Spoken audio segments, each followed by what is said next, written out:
Moskov, a relatively safe pick, of course, but against the Gatot, against the Luoyi, do you think it'll fare enough in the team fights, Arashi? Gatot and the Luoyi, I mean, he's susceptible to getting caught with a random crowd control tool, and this is like almost a default pick for Chidera, right? He's one of the more well-known Moskov players, and Geekfam like playing that macro-heavy style, but with the diversion and the Emerald of the Guardian available, I think it's kind of at risk of being ganked on out of nowhere, right? But maybe Beloyski can kind of read through the idea, the plan from Bigatron, and avoid all those diversion plays. I think it's starting to look like a Cho angle here, I'm not gonna lie. No, genuinely, I think it could be a Cho angle, because as of right now, Hylos is currently in a flex position, so it depends on what we see coming in from BTR, because they're probably going to position Super Luke for a winning matchup. That's just pure guess, right? So now that we see the Moskov as third pick, we can assume that Geekfam right now is prioritizing both the EXP, well, I mean, it could be a roamer, it kind of depends on what has stronger wave clear at this point. It's about priority. Yeah, the Alpha and out as well. So, of course, Bigatron, still, they want to deny the jungle options. But what do you think of the jungle options for Geekfam here, Rashi? Jungle options for Geekfam, the Julian comes to mind, but we haven't seen it actually relatively in recent times. With the composition here, I think it would fit quite well, but no, the Nolan is what they kind of want to limit. They want to make sure that Vincent has no mobility, you know, to really be pesky, moving around like that.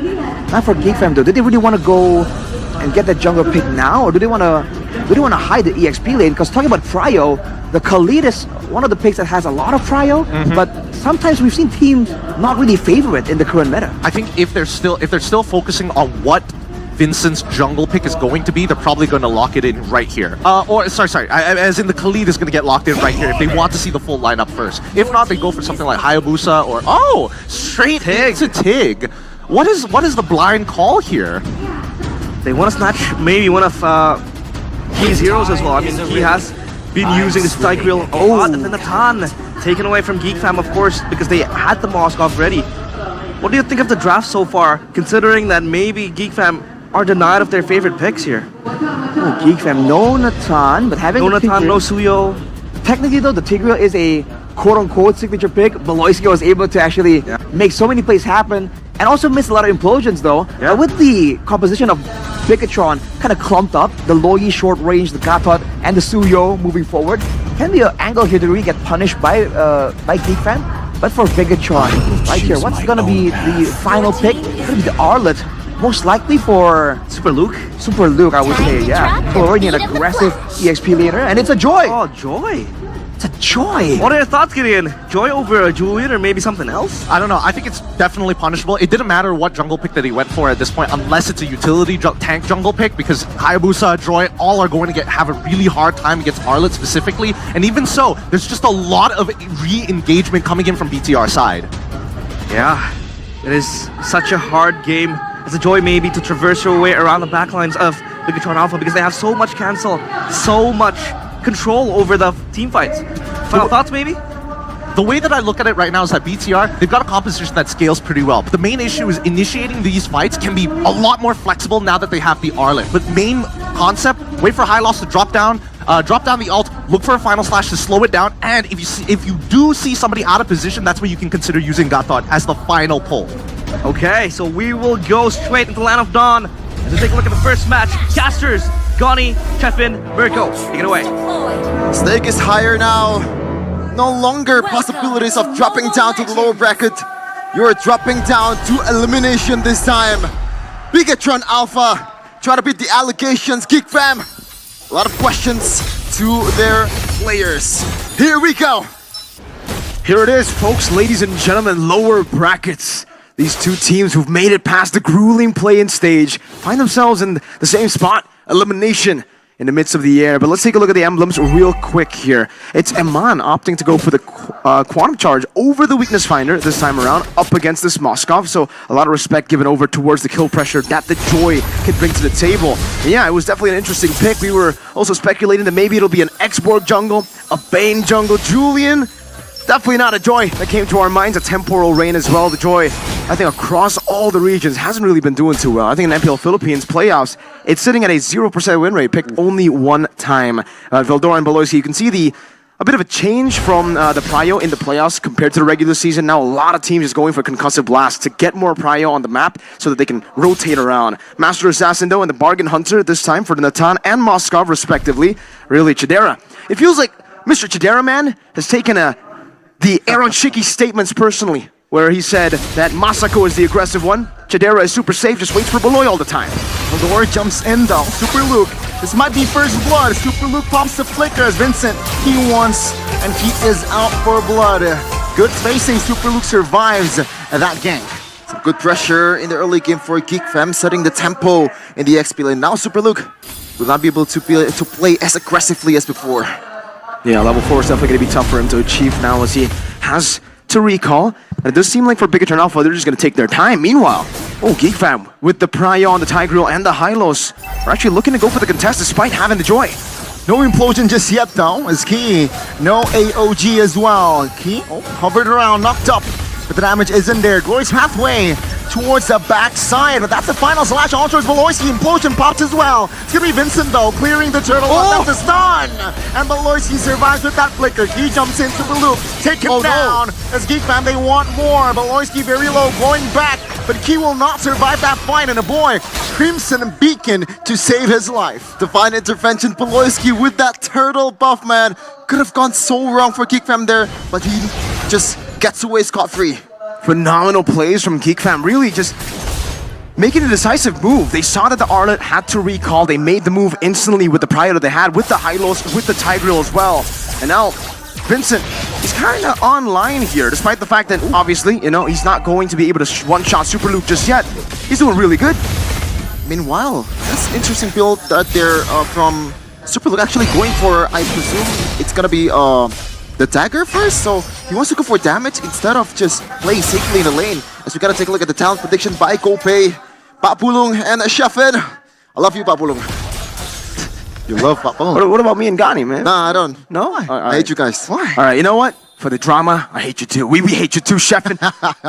Bigatron Alpha, though, they really need to start playing for, what, Beloy? Oh, wow. Ocean connects. Now, with the revitalized, he's trying to buy time, but he will not survive. Never mind. AOG to save his life. Vincent, though, secures it. And Geek Fam, they will back off. Love that game coming from Geek Fam. Eldora out of nowhere, man. The horse cross country.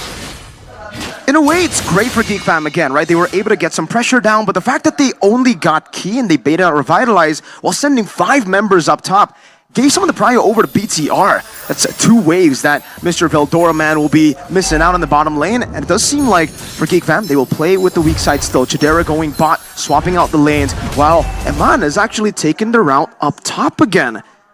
Not too sure if they actually are trying to utilize Eman to go for a fight here in the 4th minute of the game, but this is definitely a far shot from that Natan power spike. Okay, right now, Vincent's already done with the purple buff now. He has the green light to actually pull this off, and Chidera on the other side. Mind you, Geek Fam, the team that used this hero the most, Chidera man, is very familiar with this hero. Meanwhile, Vincent is already on the turtle. Beloyski has the flicker implosion, so keep that in mind for his initiation. Veldora pops in. And being the front line, diversion play, are they going to take this? Beloyski finds Key, and the backside is Super Dan with the cheeky retribution. They want more though, and it seems like with the SOD, he will jump in Bigatron. What are you guys on? Man, oh man, Moreno once again on a Valentina, on a Luoyi. It doesn't matter if you give him diversion, he's gonna eat. And they're going for a gank onto Vincent, 2 men up top. And he survived. That's the question. It seems like Vincent is still too slick with it. Even Moreno couldn't catch him, but now Geek Fam, they will restabilize. They will lose the structure top lane, but it's a fair trade for the bot lane. Now the momentum is on Geek Fam, or is on BTR side. Even the economy, but we're actually leading right now. Yeah, Luke trying to go for a cheeky little final slash flicker combo there. But yeah, man, Bigatron Alpha were able to utilize the multi-dimensional diversion to get an angle, a different kind of angle to get to the turtle there. If it was just a pure front-to-back, Geek Fam definitely have a lot more of the edge. So much CC, just as I was saying. Oh, good Sacred Hammer. Can Super Luke survive? The answer is no. Vincent, again, securing the kill. Such an even early game, I suppose. Mr. Luke getting ganked up by his own teammates, his old mates. Now we're gonna take a look at the in-game equipment, Mirko. Taking a look at the in-game equipment, 600 gold lead over for Eman. Still building towards the Starlium side, however, so it's not really a super fast timer for Eman, despite the fact that he got 2 assists and was able to participate quite early. But they will be able to trade a tier 2 for a tier 1 up top, Eman! Oh my god, Vincent, this might be a solo! Oh, the get thought gotcha helped, but Eman secures the kill. Oh, he's not looking good, Vince. After that retry earlier, retry miss on the turtle. Now he's gonna get killed by Eman, the worst person to give the kill to. No. I was literally saying, you know, this is not really impressive timers for the Natan, but he got a kill over to Vincent, so that should actually increase the speed as to when he will get that Holy Crystal. And we've seen GeekFam utilize that diversion. Oh, again, Bigatron. Surprise, surprise. With that, they will have more river control. That's implosion, but no follow-up. He flickers out Valdor, just trying to hold the line as Chadera is free hitting. Tig falls, but Bigatron, they recover and they fight back. Chadera with the flicker. Moreno, can he survive? The answer is no. Vincent collects the double, and Bigatron, they are looking at the newt right now. Already use the retry, but Super can also use the retry as well. So both teams are gonna back out from the neutral objective. BTR moving on towards the mid lane. Do they want to force it actually? They might. Vincent and a boy. Can they defend? It seems like for now they can, but no. The base turret falls and a boy falls as well. Now let's see here. Key, can he survive this time? No. Vincent, killer instinct on this guy, but man. Seems like they are still hunting for more bodies. Moreno, good cover. Good information as well gathered, and Bigatron at the end they will lead almost 1,000 gold. If you're wondering why, Iman! And with the entropy, it's enough to make Chadera sweat.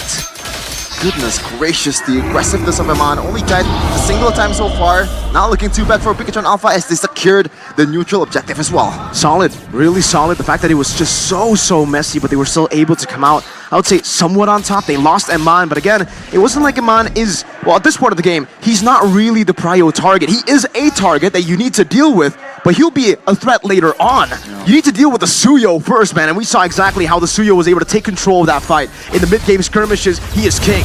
Vincent spots the diversion. Let's see here as Key helps to revitalize. The implosion comes through, but he will fall. Now Veldora, Vincent trying to find the damage, but Veldora still holding on very strong. AOG towards the back, but that's the final slash. Super Luke making a play, and Super 10 collects the double. The joy pick, man. It's not looking very good right now. The long throw on team fight, Eman finds the entropy. Doesn't really land the connection, but that's a knockout. Sorry. And Geek Fam, they will be able to recollect again. Thankfully, the Lord will be up in still a minute.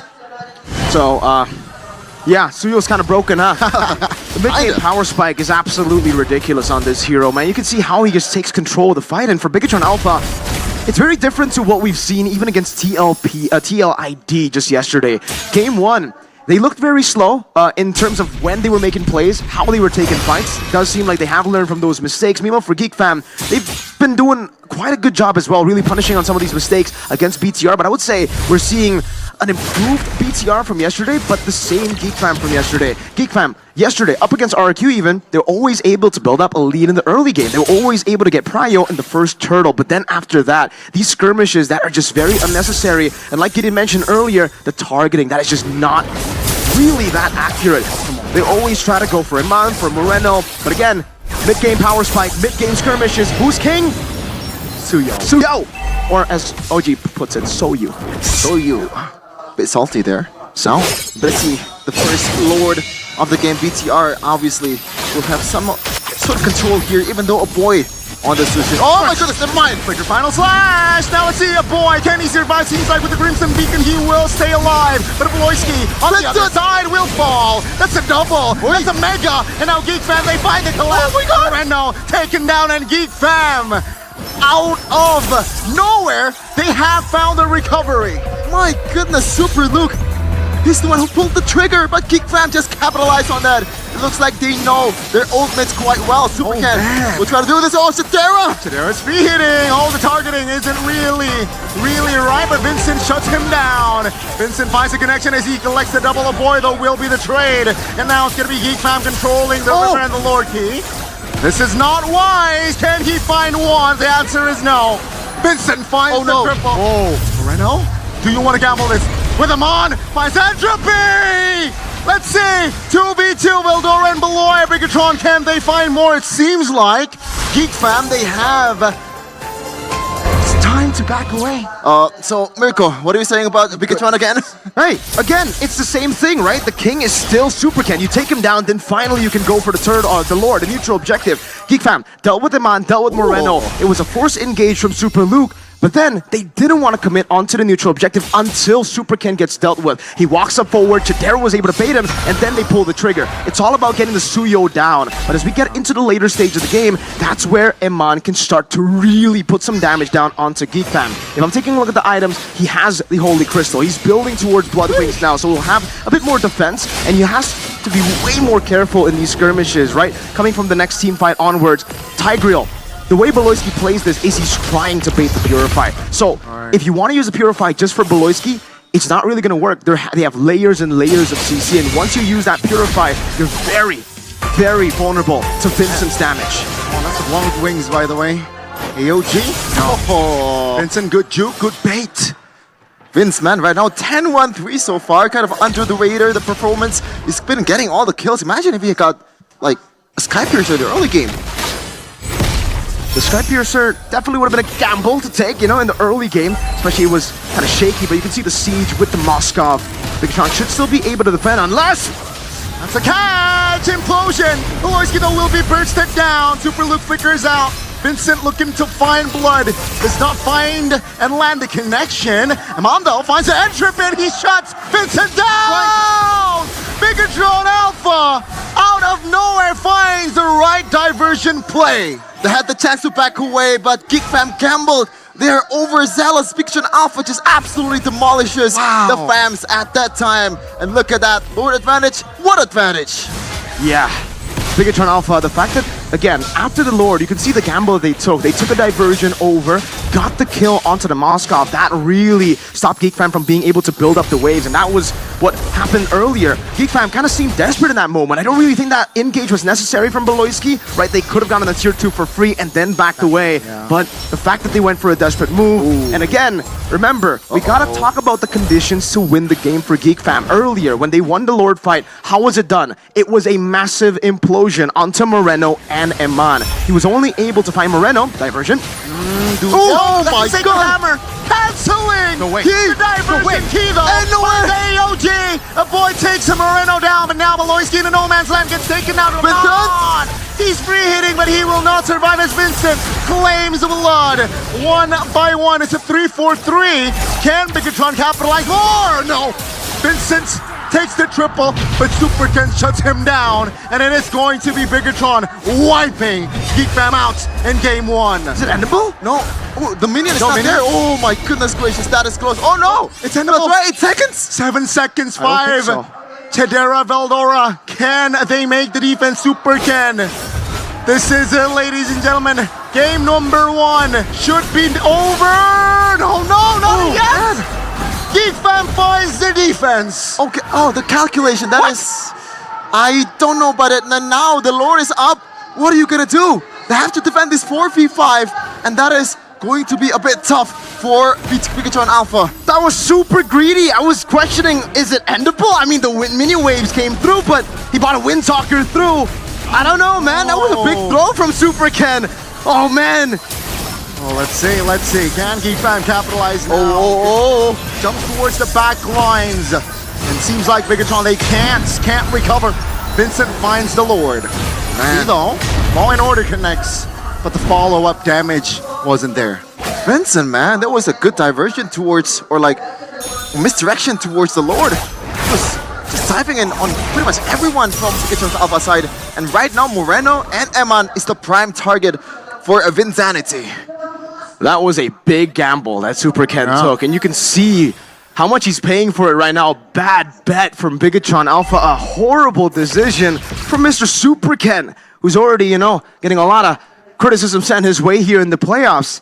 You might have to talk about that a bit further to panelists if this does end up with a loss, because Geek Fam now what's different to the first Lord they took is they have all their members up. Now they can actually control the waves to push in towards Bigatron Alpha's base. And I feel like at this point, there should be at least one base turret falling, right? And with that, they have to take into account the fact that it will be Lord spawning in the bottom lane. So for BTR, I think the safest bet is put all your marbles up top. Try to go for the defense up top because Geek Fam, that's what that's what they're looking for. They need to get that far lane base turret. Let's look at the in-game equipment and also look at the gold lead from Natan. 2,200 gold lead for Natan. Big moments for Geek Fam. Bigatron, they need to keep Mon alive to defend this one. Geek Fam looking for initiation mid-base turret. Falls, that's the damage from Iman. Chidera very low, but that is going to be the double. Beloisi on the other side will lose its mortality and its life.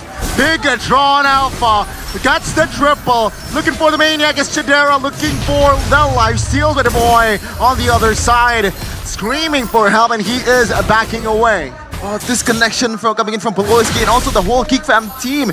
They had the Suyo, they had the implosion on towards one of the better targets, but no one was there. They have to be a bit more connected at a time. Yeah, and for Bigatron Alpha, we were talking about how there should be one base turret taken down. They were able to take it down, but now 7 seconds on Vincent, 3 seconds on Veldora. Seems like they want to do it. Part 2, BTR Siege. Let's see. Base turret should be their main agenda. They get it, and now they back away. So they do not want to pull a Fnatic Onyx again from day one. Oh no. 7 deaths. Shiver me timbers. I just realized 7 death power spike. Man. Ladies and gentlemen, if it looked like Geek Fam were struggling, don't you worry. Once you see 7 next to the Beloisi name in the middle right there, it's time for Beloisi to go BP mode. I'm talking big brain mode, man. Not the S? No, it's a big brain. Geek Fam right now, they're trailing about 1k gold lead. But at this point, the gold lead, I don't think it's gonna matter much. The objective is just try to get Vincent some spacing towards Moreno and Eman.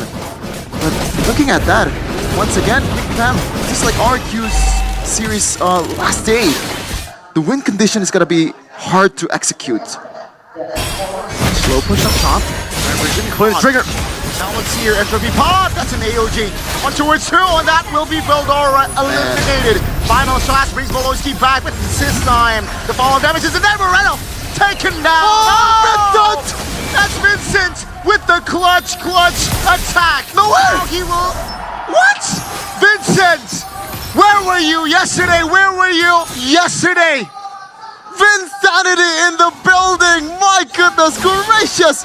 14 kills right now for Mr. Vinceman, and is looking to turn the script, beating the allegations. Oh, no. He is here to play. You sure that was Fabian, right? What the heck? Vincent on the Joy popping off, getting a kill. And you can see that glass cannon build. You were pointing it out earlier, Sheffin. Poor Iman really not working there when they get dove on. Vincent, he's mad, he's angry. That's the taunt, that's the damage. That is wild damage. SOD does not land. The boy will bring back Key, and that's the double. Super Ken looking for the kill, and he finds the shutdown. No retribution for Geek for the next 45 seconds. Clutch flicker by a boy. Man, it's 3-4 Mirko, but I don't think BTR can go for this one.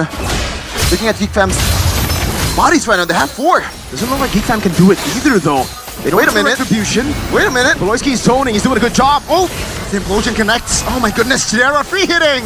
Super Ken looking out. That's Chidera finding the risky play, though he will get punished. Iman bought the mortality. Will this save his life? Moreno finds the diversion. Oh my God! He saved Iman. That was a pixel. That was the perfect frame. Diversion coming in from the big brain Moreno this time. Wow. What a play. Both teams, man, they're just going toe-to-toe right here. Whenever there's a pick, there's always going to be a big play that comes forward as well. And now Chidera is down. Again, at this point of the game, it's really just gambles that both the teams are taking and both the teams are making to try to get the game. For Bigatron Alpha, the gamble was trying to go for the 3v4. That didn't pay off. For Geek Fam, the gamble was to try to take the last 2 members down to end the game, and that didn't work out. Now, BTR have the advantage coming into the Lord, but remember, Super Ken is still down. Chidera will be spawning in. Moreno diversion to bring Super Ken into the Lord pit. Iman no Purify. Iman no Purify. Bigatron controlling most of the river. But it seems like Bigatron, they will take their time. They know the far lane is in favor of the red robots. So yeah, they will take their time here and potentially the last lower take.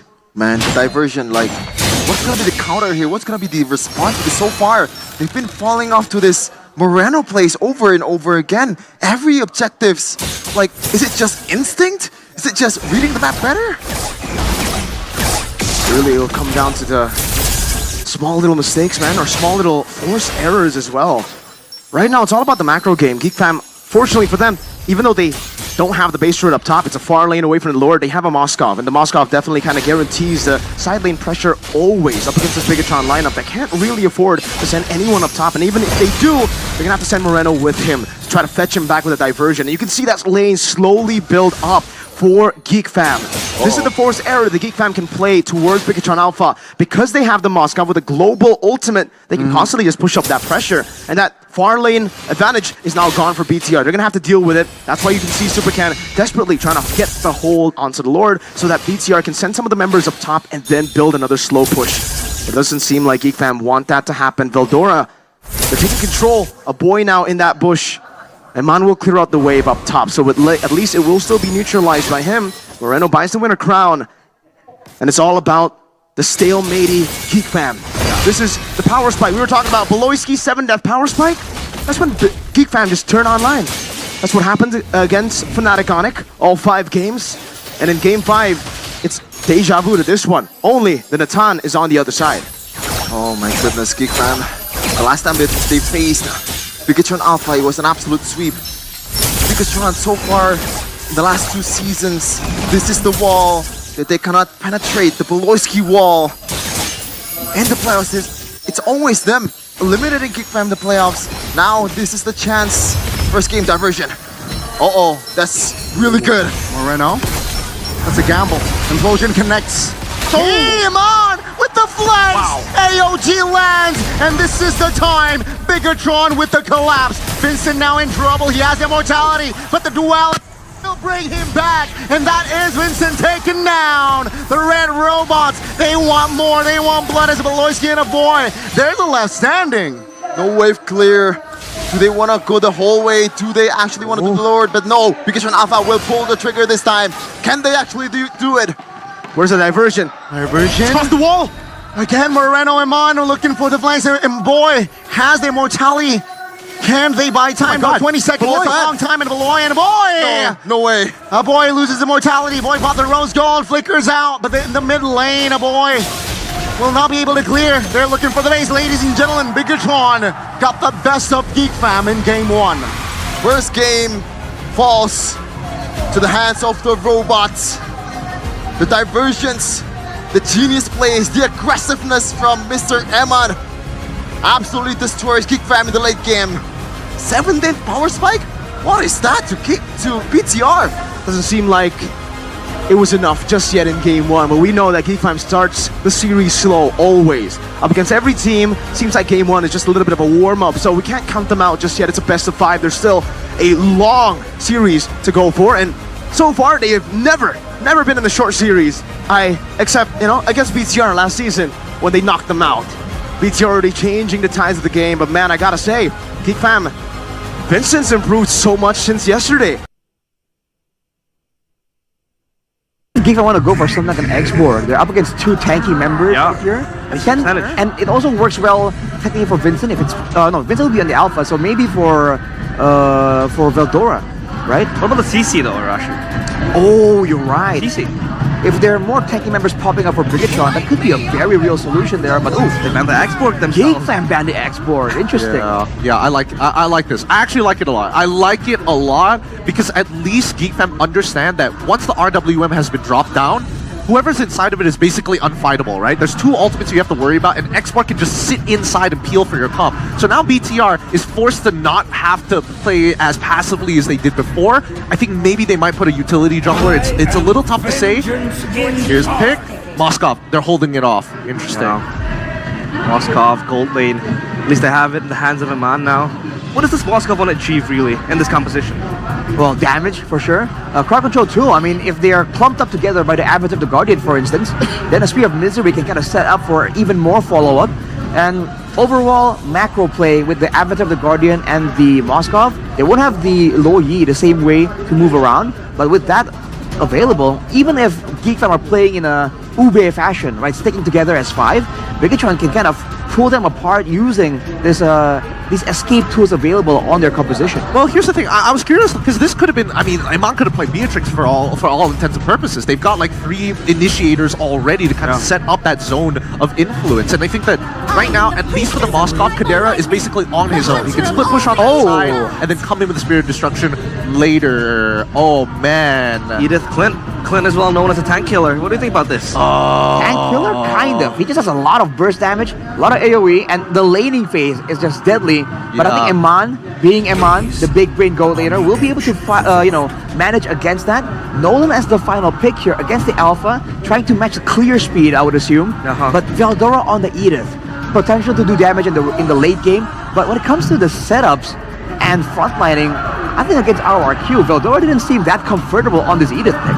I mean, he didn't, but he still has the exact same job, right? He's opening up that map for them with the help of the high loss. Ideally, as the Edith, you're going to be the one finding the majority of the members of BTR, and if they engage on you, at least you have that Primal Wrath to kind of buy out that extra precious few seconds. Quick predictions. Rashi? Oh, I like the whole combo type situation, so I think I gotta go for Bigatron. Get in. I got to go with Bigatron on this one as well. It's just easier to pull off overall. Bigatron 2-0 so far from Arashi and Gideon, but of course we will see it all unfold in Land of Dawn. So casters, take it away. We've seen this before, GeekFam. Down 1-0 in these playoffs. They always win game number 2. Can they actually do it this time against the mighty robots? It's GeekFam ID versus Bigatron Alpha on game number 2. They did it against Onyx in day number 1. They did it against RRQ in day number 2. Let's see if they can do it here because, hey, I got a mere bird whispering in my ear, man. Shout out to the BB Arrow team, the Big Brain Arrow team who's restreaming this. Mr. Ulf, Mr. Marky, Mr. Delar, and Mr. Hate. Shout out to that Onyx PH roster M3 who are watching this. And hey, Shefflin, you're gonna like this. They predicted GeekFam 3-1, all of them. Thank you so much. Thank you, BB Arrows. BB, thank you all of you guys. I love you, BB Arrows. BB Arrows. Nah, I'm not gonna say that. Big Brain Arrows. Yeah, I guess. But you're looking at the emblem miracle by IndieHome by Telkomsel. Yeah, still the Impure Rage here for most of them. Oh, that's a Quantum Charge from both, but the Vitality and Tenacity actually from Iman. Mid lane, that's a cancellation, and that will be first blood for Super Ken. A bit too obvious the bait, isn't it? Yeah. Wow, that was surprising, definitely, even for a boy. He didn't even get to use a Flicker Key. He's stunned up, revitalized boss, and my lord. Vincent will pop the Fear of Alpha. That will be Super Luke initiating, and that will be Vincent and Beloyski out of the picture. Master of Vaders in Bigatron Alpha, and they're already up 1.4k, 1.5k in 2 minutes. This is not looking good at all, especially when you look at Moreno on the Yves against the Sushin. So far, Mirko this season, it's 100% win rate for the Yves. And Iman is winning against Chidera in the Moscow versus Clint lane. So not only do they have a guaranteed kind of winning matchup right in the Yves and the Juicin, that's why we saw the Yves ban before the Juicin pick earlier. Now they all have level 4, they have Prio, and it's up against an Alpha who needs to get the early game. BTR, 3-0 free turtle. Look at that. GeekFam looking to capitalize in the top lane, looking to exploit that lane, but it seems like Iman is still chill with it. Man, this might be building up towards a late game GeekFam, but the question is, or the problem is, they definitely usually on the Natan. But right now it's a clean Mirko, so the wave clear, I don't think it's gonna be able to withstand the onslaught from Bigatron Alpha if it does happen. BTR really just playing for that Prio, man. Again, the concussive blast meta, it's such a non-lane for XP and for the mid lane because of Key. And you can see the Onyx prediction, shifting here, 52% over towards BTR. I'm actually quite surprised it's almost half and half. But yeah, shout out to all GeekFam fans out there in the bottom lane. The Super Luke have to get away with the... Oh no! That's a juke, double team, and now it's triple team. Super Luke, quicksand guard by time, but it seems like with the cancellation, Veldora secures Super Luke.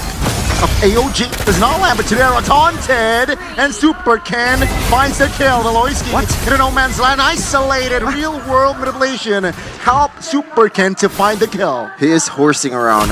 It's what he does. It's what he did just now. I don't know, man. Is it horsing around or is it a step closer to the 7 death power spike? I feel like that 7 death power spike hit a bit too. Oh my lord. Laura misses the flicker. Earth Shatter. Man, Luke just showing his replacement that maybe you're not Luke. Uh-oh.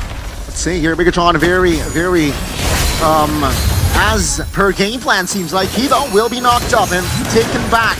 Revitalized Pops here. 3 members is on him, but it seems like he trying to hold on, trying to buy time. And it seems like he, with the Glorious Pathway, will not be able to escape. Chidera secures it. Super Luke jumps in with the Khalid. Crimson Beacon by a boy. It seems like Super Luke trying to hold on. Vickers away and on.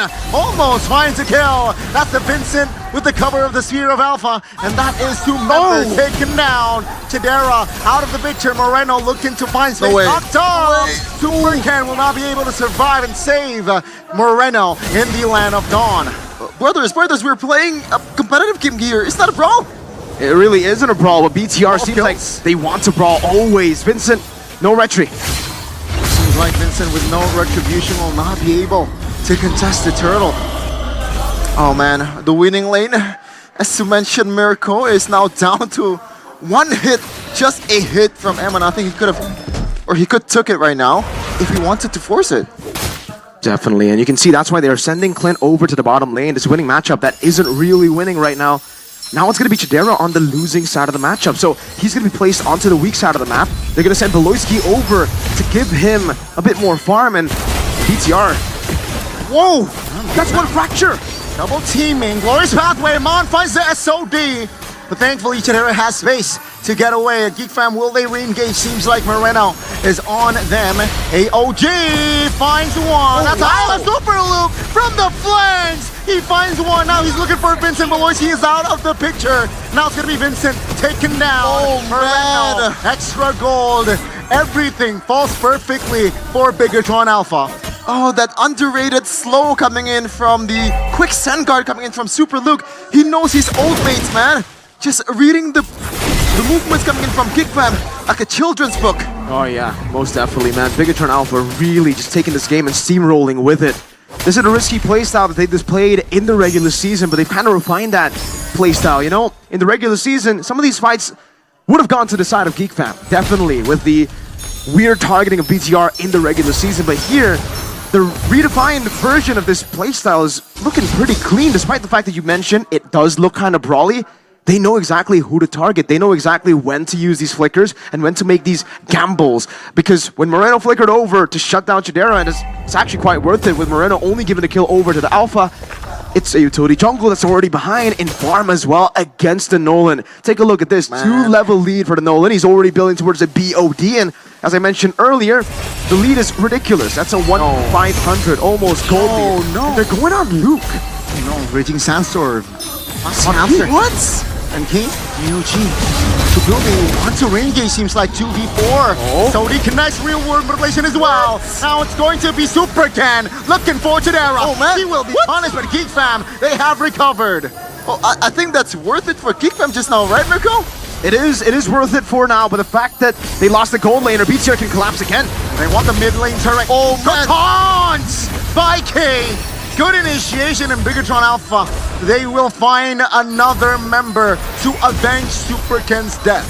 Man, Geek Fam, yes, you are building your chaos like this is the brawly nature that you want to do, but that was way too deep, Mirko. On the other side of BTR's map. They should have taken the win. Again, you mentioned it. That was a very, very good trade. You got someone that was godlike for someone that's 1 and 3. That is so worth it. But the fact that they still decided to try to defend.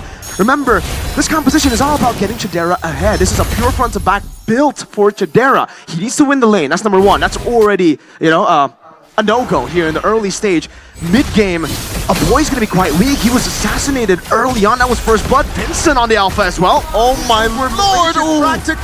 Solo kills Vincent. AOG pops as well. Burst pathway committed, and it seems like he tried to hold on, but he will fall. Bigatron, they move onwards. Maloyski is gonna be next target. It's Super Luke again, being very annoying on this Khalid and Geek Fam. They are forced to go back. Vincent, he didn't see it coming. And by the time it hit him, it was his last surprise. Like, Moreno! Like, that should not have happened. It's a mid laner against a jungler, a utility jungler attack. It's a mid laner that is farmed up like a gold laner, Chef, and that's the difference here between Moreno and a boy in this game. Yeah. Moreno has 5 kills, 10 assists, and yes, 10, he's level 10. A boy's level 9. In terms of levels, he's not far off, but if we can take a look at the items again, we'll definitely see that massive gold lead. Usually, when we see games like this, it's a, 1,000 gold lead in the mid lane, and that's very rare even. So the fact that he has that damage, Beloy just used the glorious pathway.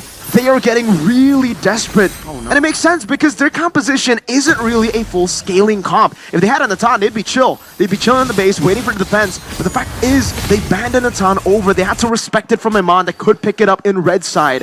And now they're lost. They need to defend, but their defense isn't the same. It's not the same composition that they had to defend against Fnatic. Onyx 12k gold lead. Man, oh man, a 7k for Pikachu and Alpha right now. The red robots is definitely having their way with GigFam's players. Is this the effect of Super Luke? Switching side? Switching sides? They know their teammates better than anyone else, and now they're just gonna ran through all the turrets in the mid side for GigFam. Things are not looking good here, ladies and gentlemen. And one by one, the structure of GigFam has collapsed. Let's see, GigFam onward, on towards Super Luke. Super Luke calmly done. He just goes back with the skills that he has. Super safe for Mr. Super Luke, because he's on a Khalid. He can just walk out, get full HP. Basically has a built-in recall. And now they're gonna look for the siege. They still have a Lord. My God! Super Luke got 10 with the flicker raging Sandstorm. Good night, Tadera. But it might be a mistake as Vincent falls as well. 2 members for 2. But remember, Bigatron, they have the Lord. It's all frontliners. They can still push to the tempo. Pikachu and Alpha, except for this one though, the Lord, it looks like it's just gonna hit the top turret, and they're gonna get it. It's value. First Lord getting a base turret. That is totally value. That is ridiculous. They're gonna get 2. Chidera's only now respawning, and I don't really think he has the damage to threaten anyone. The Lord got 3 hits on the base. Oh man. 10 kill difference also in a span of 11 minutes. They are just, you can see it in their eyes, you can see it in their, the way they play. It's desperate. And to make it worse, BTR, look at this composition. Look at this combo. The Katot Kacha and Khalid. These 2 guys can fly around the map technically and just absolutely destroys the backline of GigFam when they didn't expect it coming.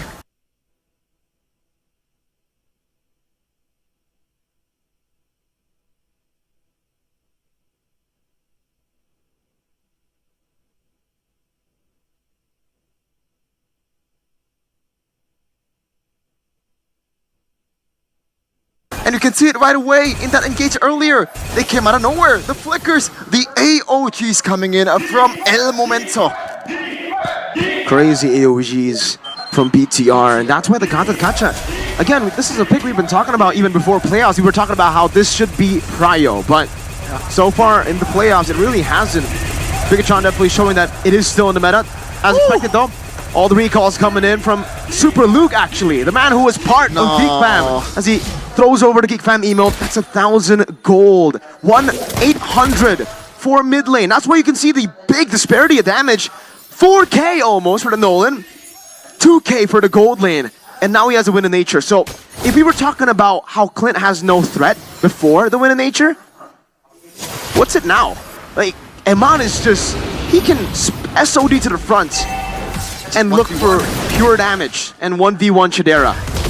Vincent right now, I believe he used the Warrior Boots earlier, so there's literally 0 magic defense. Absolutely 0. For Moreno. And again, just like Eman towards the Clint from Chidera, he can pretty much take it 1v1 against an Alpha. Bigatron, they want to pull the trigger here. And with Voloisky almost with Eman in HP. Look at Eman. Take a look at Eman in the bottom side. No. Is on him. Can they find the Lord? Super Ken finds Valoy. On 1v1. Key looking to buy time as Super Ken collects the Lord. And it's going to be Super Ken collecting the double. But Veldora finds Eman with the solo. Wait a minute. Jumps in with the flicker, and Super Ken finds the trade, and that is Chidera going to bed. Good night. Let Moreno tuck you in. Moreno just T-posing on towards Chidera right now. Veldora is the sole defender of the fam unity. Can they actually do it? Can he do it? The ultimate is not here yet, just yet. No Primal Wrath. Bigatron 4 match points. They're looking to clear. Super Ken is on the base. Super Luke as well. And ladies and gentlemen, the Rat Robots are programmed to win. They get match points. A way better match. A more dominant performance coming in from Bigatron Alpha. And it's really not looking good for Geek Fam. I gotta say, at that point, at that game, it looks like every aggressive movement that they made, it was the result of a tilt. They're just lost. They truly were. I don't know why they pulled the trigger so early in the early game, I feel, you know, because they have the Clint to fall back on. If they don't have control over the turtle, they could always just play over the Clint. But the fact that a boy got solo killed, or sorry, not solo killed, assassinated, that should have been the red light, right? Like, stop going for these early initiations. But instead, Vincent used the Spear of Alpha forward. Once you use the Spear of Alpha, this is the negative of Alpha that we don't get to see a lot in the playoffs. But once you go in, you either win that. One of two ways here. I think if they want to go, really, really wild, there's two wild plays, like geniusly wild plays for Akai? them. It's either they go for Akai. I mean, Akai is one of them. Oh, they went super safe this time. Man, I was thinking maybe they wanted to like put Alpha in a winning position. If they can forcefully put that thought in the EXP and know for a fact, make a hard read that Khalid is going to go roam. But that's, you know, beyond me at that point. They got the Ruby, they've got the Thamos, some decent early game, a strong side of the map, and most importantly, some form of counter engage. Clint against the Natan. Veldora on the Thamus. Big issue here. If the frontliners of Bigatron dive in, then Thamus can kind of segment, can kind of separate both because he's just that tanky. Yeah. Just cannot burst down a Thamus. Even using an Natan, we saw that from RRQ, right? Using the Natan to try and burst down the Thamus was not a good idea. And without the Tigreal, the Ruby becomes the next signature playmaking pick for Beloy. So I really think they found what they possibly could in this draft. Now it's all in the execution. It's the best that they could get. But right now, BTR, the easiest way for them to punish them and punish GeekFam really hard, you can literally spam your ult on Beloyski. He has no means of escape other than that flicker. You can almost guarantee that it gets blown. Oh my goodness, this is going to be an insane game. Geek Fam, they're holding on a tight rope. And of course, casters, it's your time to shine. Push to the edge, they're backed into a corner. Geek Fam, one last chance to qualify, to actually extend their life in MPL Indonesia Season 14. Can they do it against Bigatron Alpha? It's time! Potentially the last game of Geek Fam. Let's see, can Bigatron Alpha pull this off? It's a big question in the air. Last season, Geek Fam with a team to stop BTR, sending them down in the lower brackets to out of the playoffs. And they were also the team that denied BTR an M5 slot in Season 12. 3-2 it was. So for BTR to do this, it'll be sweet, sweet revenge, but you cannot count Geek Fam out just yet. This is a boy on a Feramis. This is Mr. Beloy BBB on a signature Ruby, Veldora on a signature Thamus, and Chidera on the Natan, that set Fnatic Onic, the defending champs, home. Let's take a look at the emblems here. Man, already very, very aggressive emblems. Weakness Finder in the gold lane, not the Quantum Charge. He really wants to go for those big team fights later on, but he's got to be careful because the kill pressure of the Clint is ridiculous. Triple threats, that's a knock-up. Beloyski holding on to its flicker. No first blood there on that first skirmish. That sets up a lane for Eman to abuse, man. Look at the card. Sabetta connecting very low. Quicksand guard to buy time and clear the waves as well. Can GeekFam, will GeekFam dive this one? Seems like no. Super Luke will be able to get the clear. Oh man. Then again, I have to be honest with you, man. I have to agree with Gideon. In the draft, BTR were literally smurfing against GeekFam, really just nailing all these amazing picks. And the last Clint pick too was really solid for them. That's why they took away the Eve too. You know, they tried to deny the Eve Natan combination that gave Fnatic Onyx such a big problem. They respect it by taking away the Eve and letting the Natan go up against the Clint. But now for the setup. Remember, they still have an Alpha, GeekFam, so they can still contest this. Ooh, someone's going to the top side there. Even, actually, Chidera winning the lane so far against Emma. It's quite interesting. And now, Boy is not level 4 just yet. They're still gonna try to get them to their power spike when they got their ultimates. And it's time for the mutual objective battle. Super Ken, in the regular season, he was #1. The best out of all the junglers in taking this one. Both Roamers not level 4 yet, but GeekFam seems like they are going to go aggressive. They will take the Newt. Biggotron will concede. Will they find compensation though? Nope, doesn't seem like it. BTR try to go for a... Oh, Super Luke reaching Sandstorm and Whoa, land, whoa, but it whoa, seems like Super Luke a little too aggressive, taking multiple turret hits, and it seems like Valora is on a hunt on the mid lane. There's actually first blood falling for Biggotron Alpha. Voloisky taken down. Super Luke is playing with the limit quite well, but Chidera! Oh, have very clutch entropy. Biggotron though will take the gold turret. Moreno tucks Chidera again. Biggotron, they want more. 4 members on a boy, and it seems like a boy will not be able to survive again. Biggotron, they are on the hunt. Mirko, we talked about this in the draft, man. This Yves, this Moreno Yves, is it gonna be another MVP for this guy? does seem like it. This is a Moreno game. You called it, right? Right as he picked up the Eve, and right as you saw the Faramis, the Natan Beloy. Licker, I'm offended. Vincent is in the area, but doesn't land. That's the Spear of Alpha on towards Amon. Can Amon buy time? No. Vincent finds the first trade for GeekFam. But it's a turret. Some sign of fighting here from Biggotron or for GeekFam. Even though right now they're still down about 2k gold lead, which is really not good. But good news though, this Natan Chidera, they've played this over and over again, even abused it against the Porcupines. Can they actually do it against the onslaught of BTR Alpha, the dives? Yeah, they're really putting all their backs into getting the setup. Luke won't go for it here. Let's talk a little bit about how they were able to play this the game, right? For BTR, the Julian, the way they're utilizing it here is they were trying to go for the mirror plays. It's kind of like a Nolan, right? That's why the Nolan was banned. It's literally the same play style, but the Julian is a bit slower when it comes to the clear. That's why we saw the purple buff, he had to try to use Retry. He had no intention to contest the turtle. That's why GeekFam just took the turtle. But after that, BTR made some big moves with Luke baiting them in, bottom lane. They went up top to bully the Natan. And for GeekFam, they gotta remember that even though they have an alpha, they have turtle control. Natan is the main man. Look at the takeover. AOG Raging Sandstorm combo! Super Ken gladly finds the turtle. That's a Spear Alpha connecting onto his Ken. Key cannot hold on. Super Luke still holding 3 members as Valora is doing his job as well. Chidera finding a kill. Super Luke now isolated, but it seems like the damage he dealt is too massive. He is trying to hold on, trying to buy time, but GeekFam will not be able to find Super Luke. That was, oh my goodness!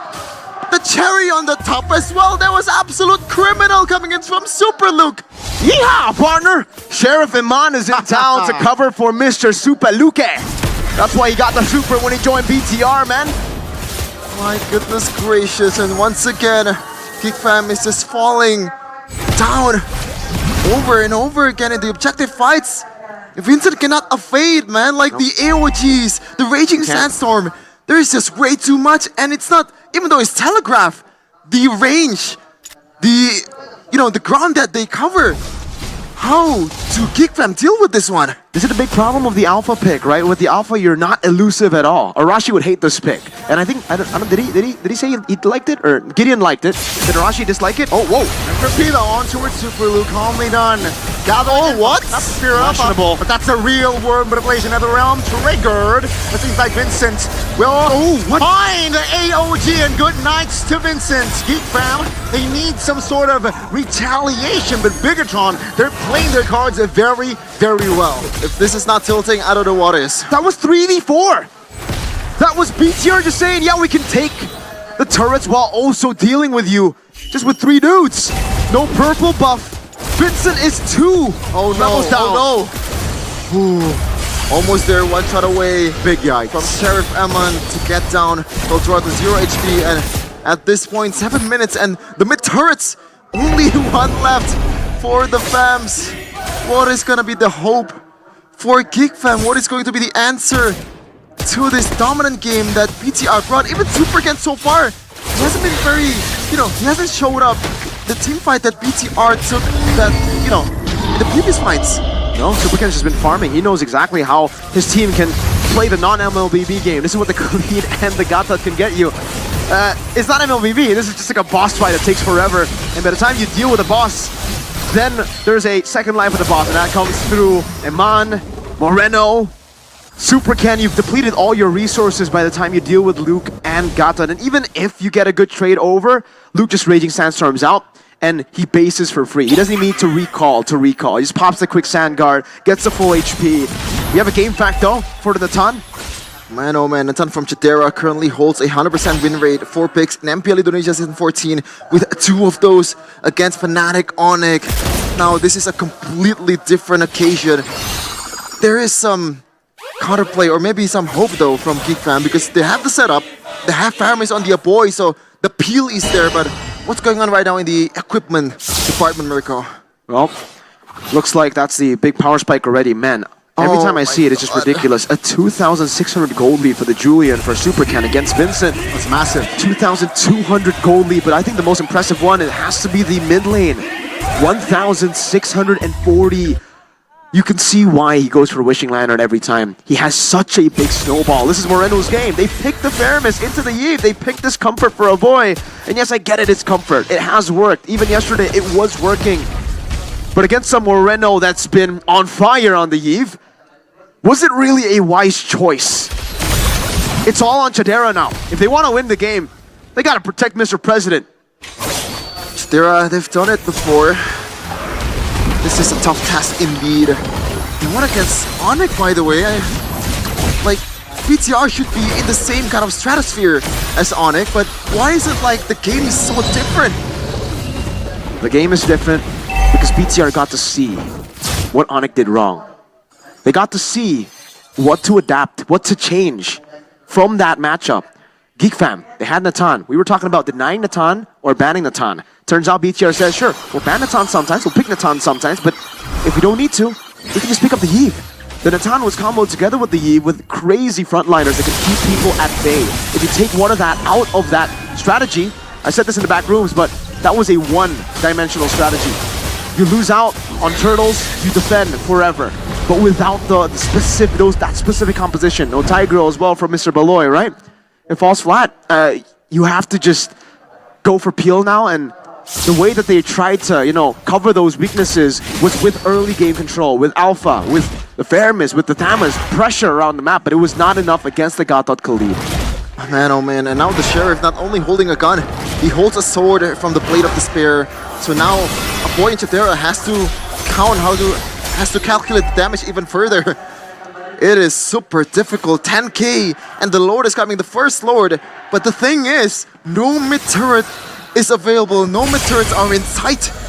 BTR, I feel like they're guaranteed to get at least, at the very minimum, one of them. And this time, with the zoning of the real world manipulation, with the gap closer of the Raging Sandstorm and the AOG, I think, yeah, one base turret should be confirmed, but I think Geek Fam should be able to still hold on. 11,000 gold difference. Can they make the defense? Good taunt, good real world manipulation. Supercan is on the bottom lane turret. Veldora trying to zone the members, trying to zone the Lord. AOG committed! Key again! Elemento finds the 3-man, but he will fall. Turret saved in the mid lane. A boy with the flicker play finds one, and he will be punished. Now Bigatron, they are satisfied in taking 2 base turrets down, and they will go back.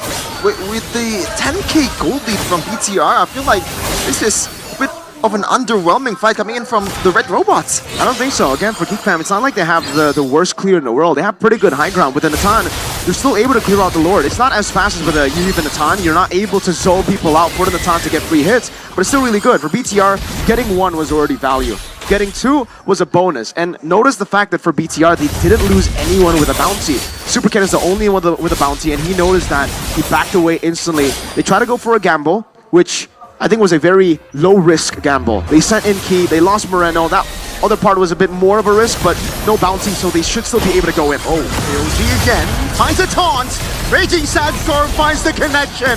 Beldora goes down to there as well. This might be it. This might be the play that sent Bigatron Alpha to top 3. A boy and Vincent, the 2 fams. Can they actually do it? It is a tough task. It is an impossible task against the Red Robots. They're coming in hot.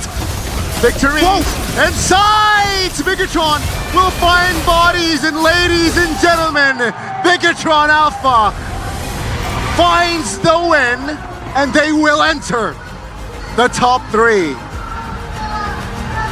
My goodness gracious. Luke says, no, no, no, not today. He's flaunting, he's showing off his new title, his new name, Super Luke indeed. It's not Luke anymore. He is Bigatron's Luke. Switching sides to the Red Robots and send their old mates home. 3-0. No retaliation whatsoever. And this might be, ladies and gentlemen, the most dominant series in the MPL Indonesia playoffs so far. I think that one has to go to the win against Ultra Ego still, but that game was the most dominant game, I think, right?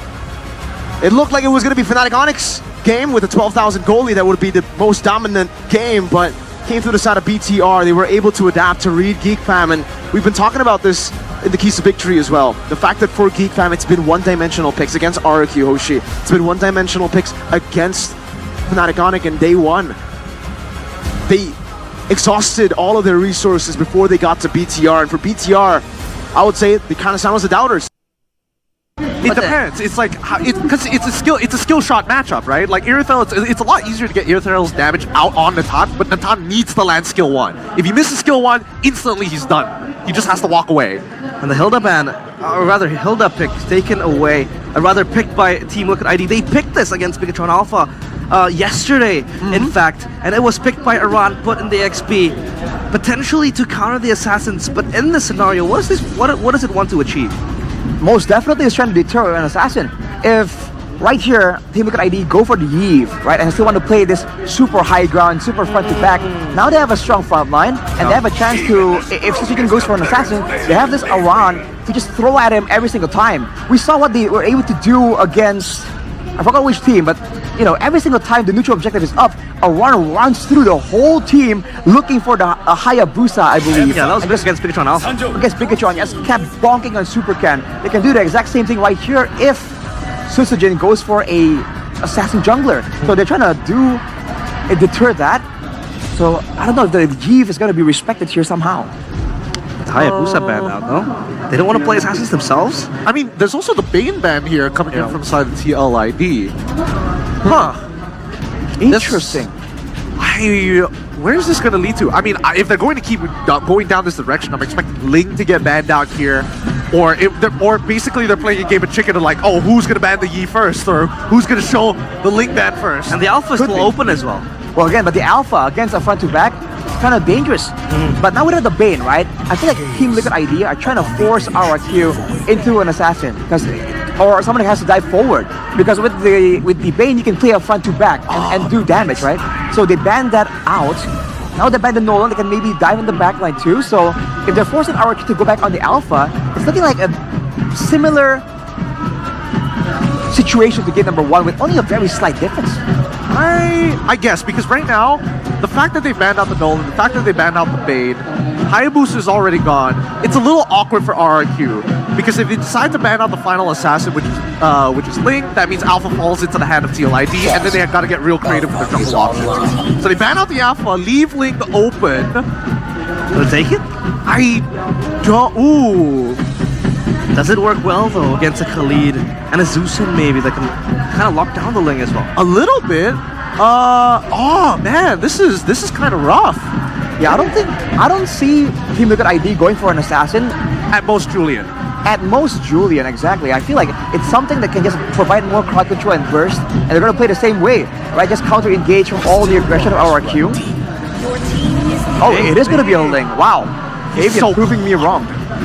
God, If this lane is picked, does it really need an Angela with it alongside it? I mean, it's banned, so it's not like he has much of a choice. Oh, that's true. The Angela is banned. Yeah. But this mid lane, they could have. Yeah, never mind. This is Fabian just saying, hey, I'm confident on this lane. Give it to me. We're going to get a mid laner at the end of the day. They've already locked in the Jushin. It's not like they're gonna go Yi plus Jushin. Yeah, I mean, Fabian was able to show his prowess with the leg, going up against Super Ken, predominantly using X-Borg, a stronger hero in the objective takes. Oh. Still able to win it out, and they picked the CC. Is that to win the lane against the Hilda? Most likely to ensure that the Hilda can't really move around unchecked. 1v1, the CC is gonna really be a big menace towards the Hilda, but I don't see a lot of ways for RRQ to deal with the Ling, by the way. The Sushin is more targeted, but for the most part, this is gonna be Skyler just kiting on his own. Yeah, let's not forget that the choke can easily be flexed, right? So I think at this point, up against the CC, you might as well just play Cho into that lane and then send Hilda running at your opponent. Interesting last pick here. Looking for a mid laner. Yehezkiel. Still waiting to pick it. Vexana. Vexana or Aurora would be really terrible for RRQ, because if they want to move forward as a unit, it's going to split them apart or force them to walk into it. But no, it's still going to be the Eve. It's just that good. I think Eve is the most balanced in this particular situation, because as much as you want to play Aurora to stun up that front line, there's a very good chance that if you get flanked, there's not much you can really do about this. At least with the Eve, you can start peeling back and kind of opening up these bushes consecutively, and then when it's time to kill, drop the ult. Talking about the draft now, is it going to be a 2-0 or a 1-1? Arashi and Gideon? Oh, man.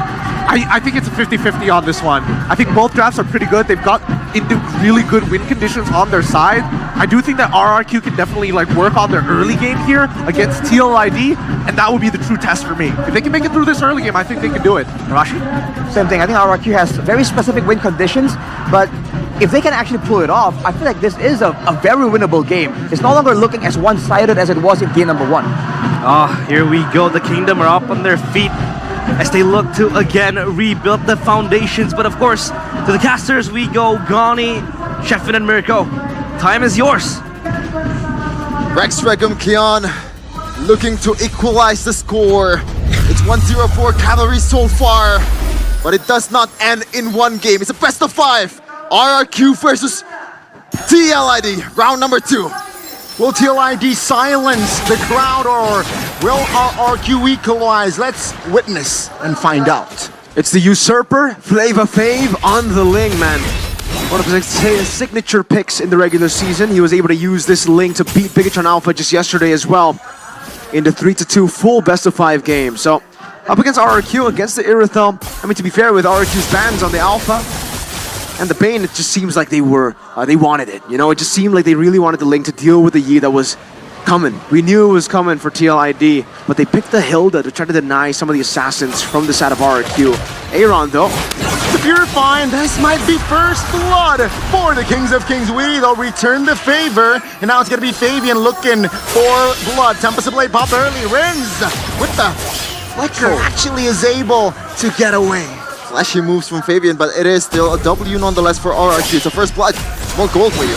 I actually don't think it's a dub. Ooh, very low, very close. Edok pops the flicker. Sutsujin doesn't find the connection.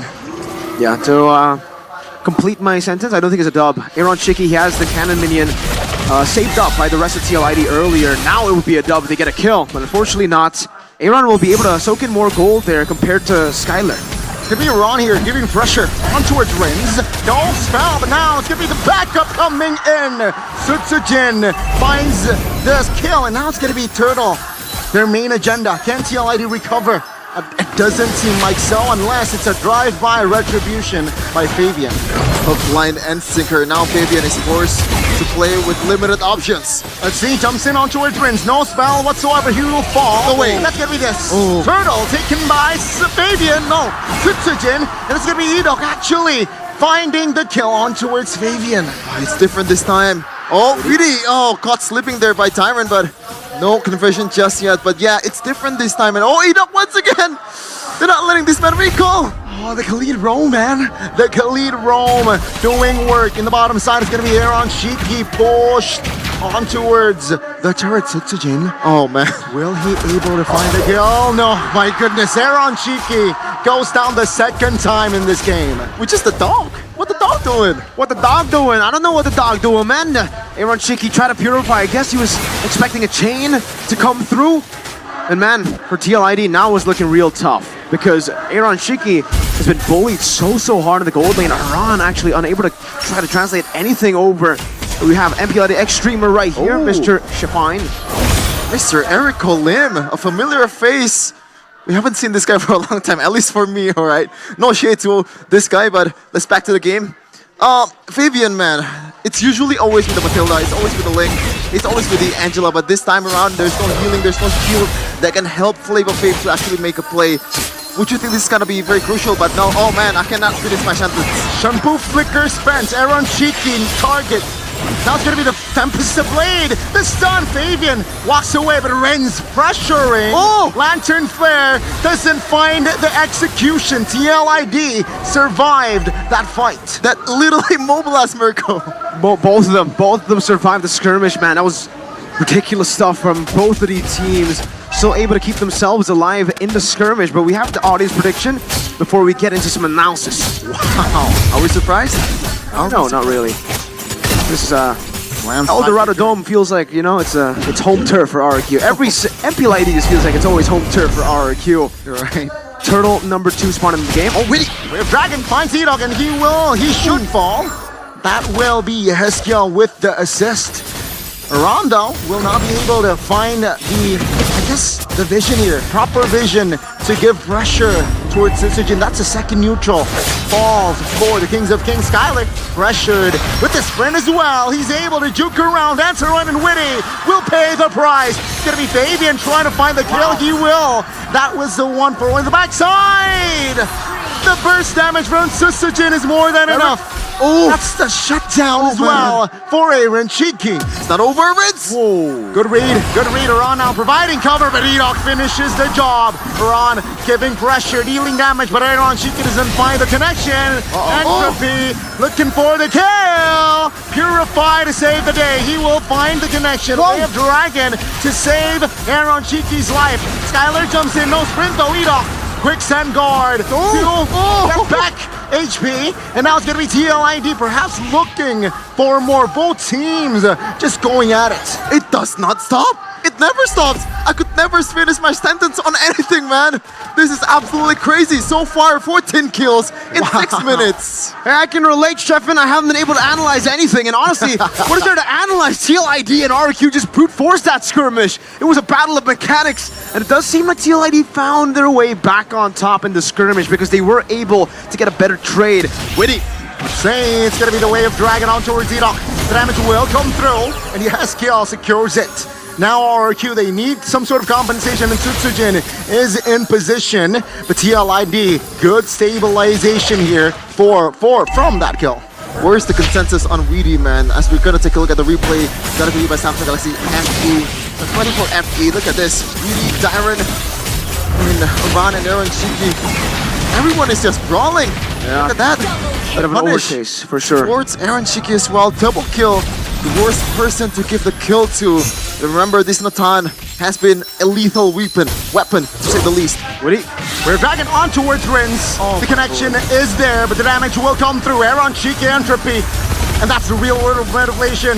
Formation break. Sutsujin will finish the job. Aaron Shiki survives with the space. Aran collects the double, but Edok, he wants blood. And he will find and deliver the shutdown. Fabian finds another in the bottom side. And this is TLID just controlling every fight, controlling every wave very, very meticulously.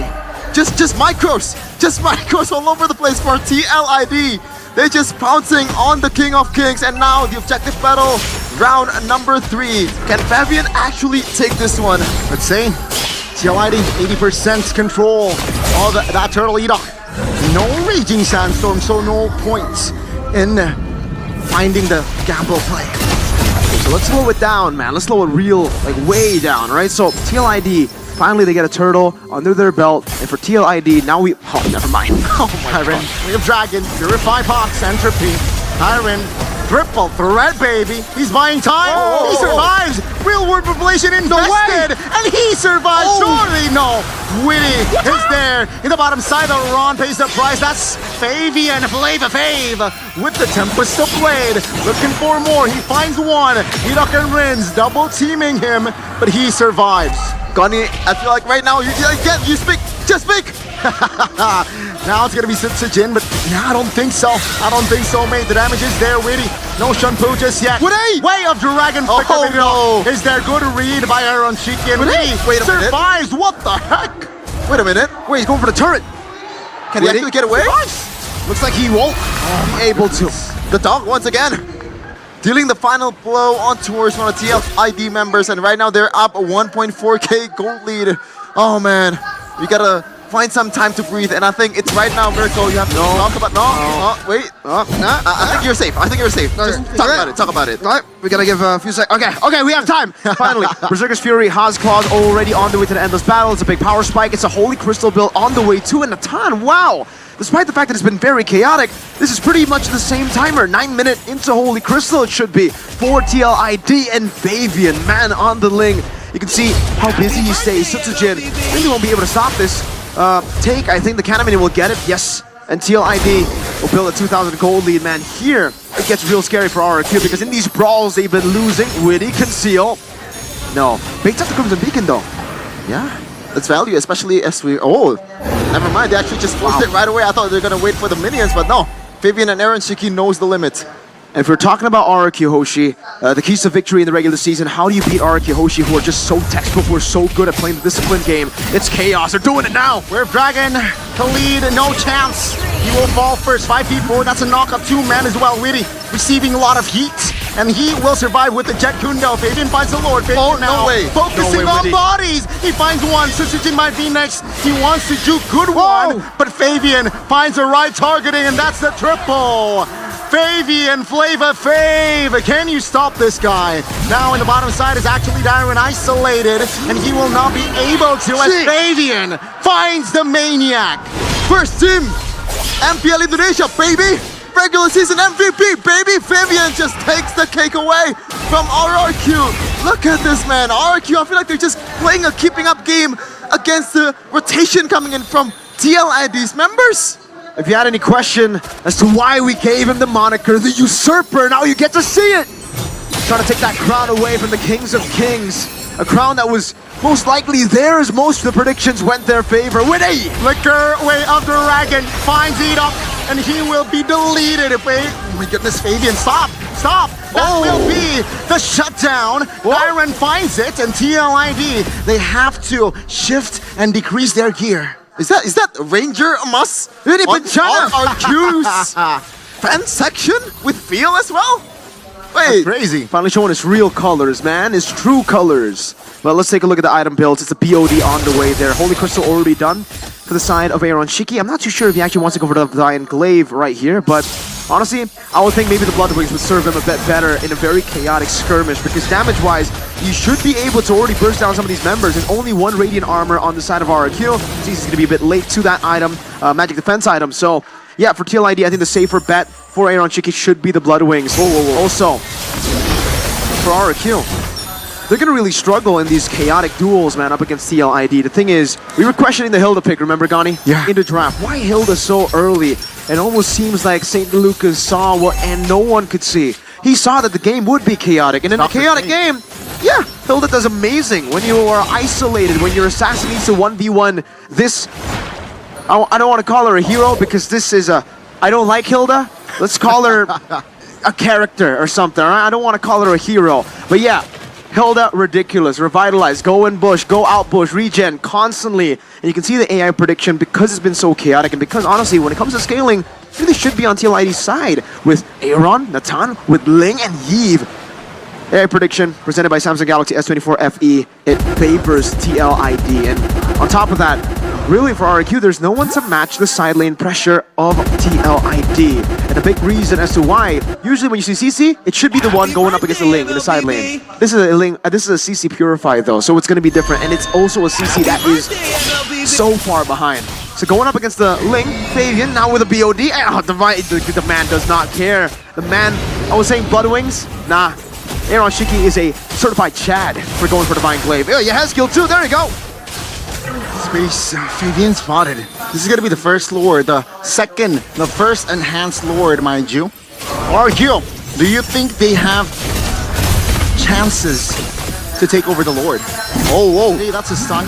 Yaskill, the real world version early figures out! Taken down. It's gonna be Skylar being the main target! But it's gonna be Sutsujin taken down. Skylar finds a member. No way. But it's gonna be Fabian at the bottom side. RQ, they can't go home. TLID, they are on a manhunt. Skylar finds the mid, but Fabian is on the main base. RRQ, can they defend? Can they clear? It looks like the answer is yes. Whoa! For now, Tempest the Blade committed, and TLID, it's another wipeout.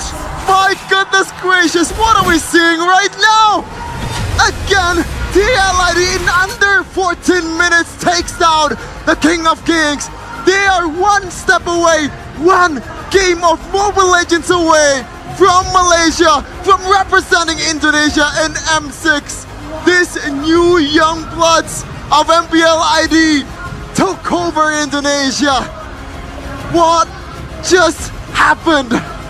What happened is everything we've been talking about before the playoffs. For REQ, the main criticism sent their way, Chaos. What do you do against Chaos? Against Alter Ego, they lost. Against Evos, they lost. They took a few losses in the regular season despite being #1. And those losses, there was a pattern in those losses. Whoever was able to bring the fight to REQ to make it messy, to go in randomly against a textbook team, a very disciplined team in REQ, they end up doing really well.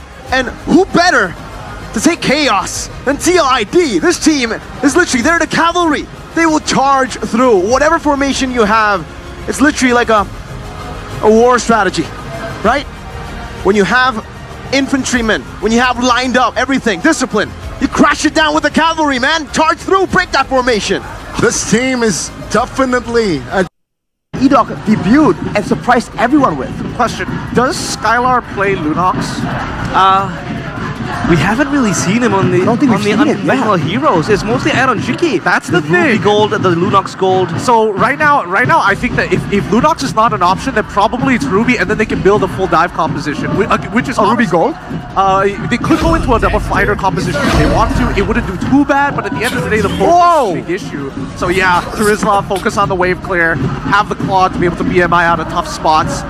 This is not bad from RRQ. Let's see this last pick from TLID. I was thinking about the Claude as well. I was about to raise the issue because the Claude, you know, it of course is a weak side and the Herald can't bully it, but it can break out of freezes that the Herald really wants to create. And our Team Liquid ID, their final pick would see us look at their roamer. Now Witty, what does he necessarily play?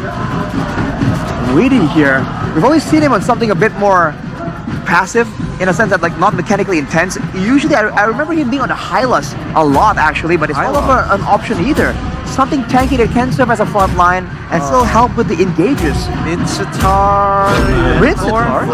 Because inevitably it just comes down. Yeah, Rock. I called it. You get it? Because inevitably it's about, do you double down on your engage or do you look for potential counter engage or blatantly disengage, right? And I think disengage is probably the best that they're going to get, but I like the flexibility of the drop. Overall, it just means that this early game coming out for TLID, would I say it's on par with RRQ? I would say it's definitely better, but RRQ have a lot more tools to actually manage the aggression. Now, the big question is, will it be a 3-0 or will we see game number 4?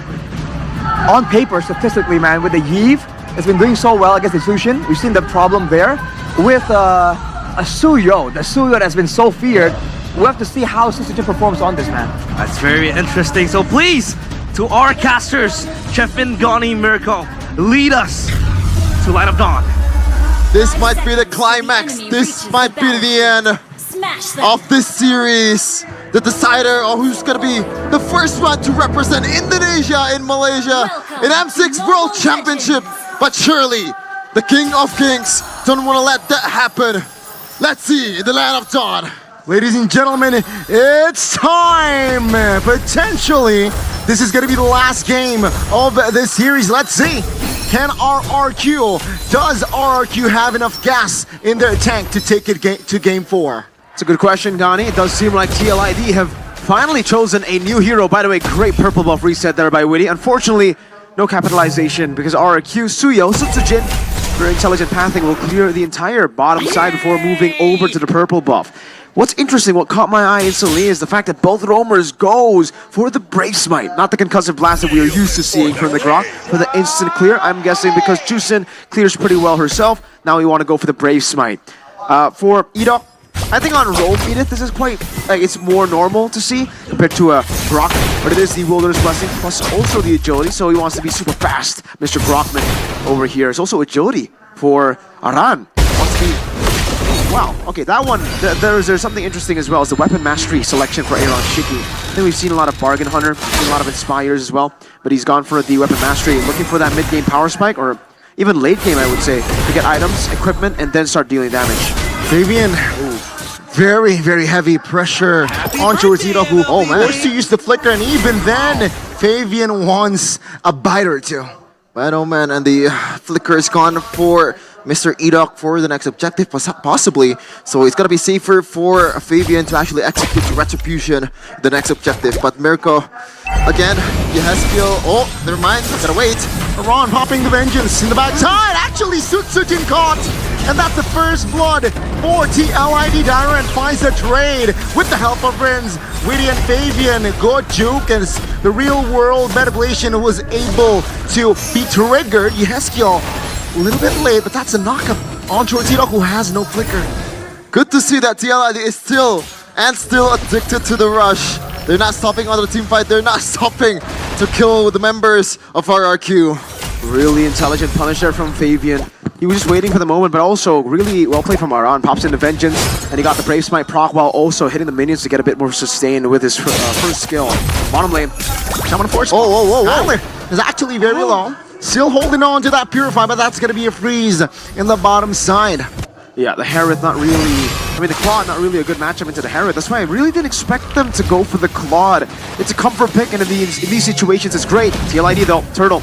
See here, TLID with the control. That's a knockup. Onto his Weedy, that's a wild charge. Good response. But Fabian finds an angle. Retribution for Sutsujin. Weedy will lose his life. Now we're on tanking 3 members of RRQ. Dyran very low, but it seems like with the Vengeance now, we're on. Still will not be able to find the trade. RRQ, great response for that turtle take. Yep, a good lead to build on is early of the game. Especially, Yeskiel almost got taken down. Got taken down by Sutsujin. Has the flicker, luckily, to escape. RQ with a great first neutral objective take with TLID. The scene right here. Whoa. Oh, that was a weird interaction. Actually. Fabian?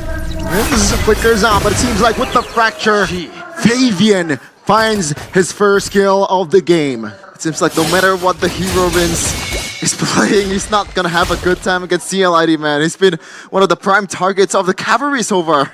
Fabian is just him on the Assassins, man. He knows exactly how to go for these picks, the calculation. We got the general of RRQ here.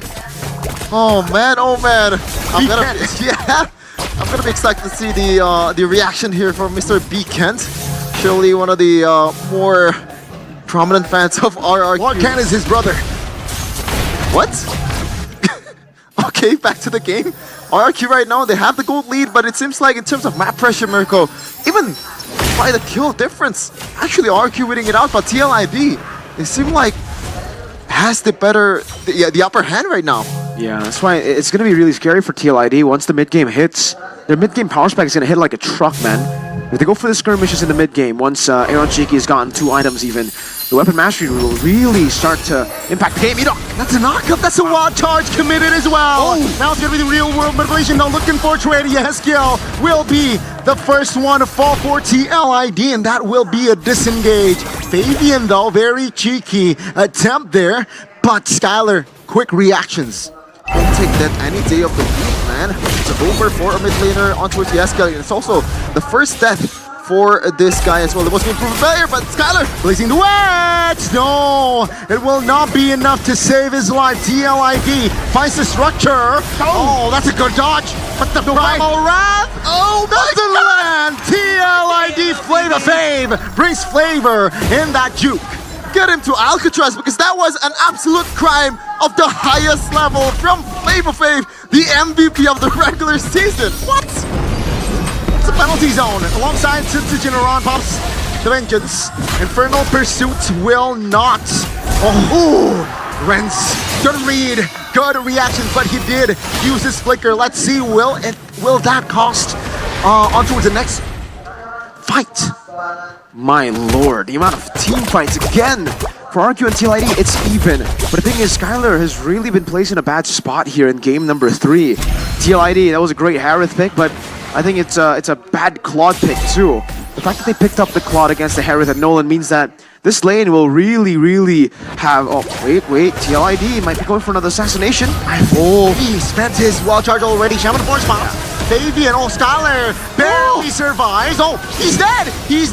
Now Edop will be the next casualty as Aaron Shiki will fall. That's a 2-for-1 still in favor of the cavalry. Diamond and Ron going at it. Whoa, spent as well. It's gonna be Ron now, pressured. Now it's gonna be a desperate Infernal Pursuit as the mid turret falls as well. Ron got punished for picking this Vengeance for his item build, man. If he could have picked a flicker, then the penalty zone wouldn't be as much of a threat as it is. Yeah, and to finish my point on Skylar, again, the Claude, it's a weak side matchup. It's a bad matchup against the Harith. The Harith bullies him so much, so it only adds to the kill pressure that Fabian can add into that gold lane. And you can see it here, Skylar is so far behind. It's already a 900 gap in gold between the gold laners at the 7-minute mark. And again, remember also for Aaron Shiki, he did not go for Bargain Hunter. So the fact that he got Starlium Scythe and Feather of Heaven at this timing is really great. Tyron. That's a threat there. Really though. Penalty zone. Oh, it's 3! That's the wombo combo. Tyron will be the first one to fall, but with the blazing duet, it will help Aaron Shiki fall. Sutsujin claims the double as Yehezkiel is finally finding the trade. RRQ, finally they are fighting against the cavalry. They have a kingdom, they have a squadron of their own to fight back against this composition. Maybe the Suyo was the solution all along.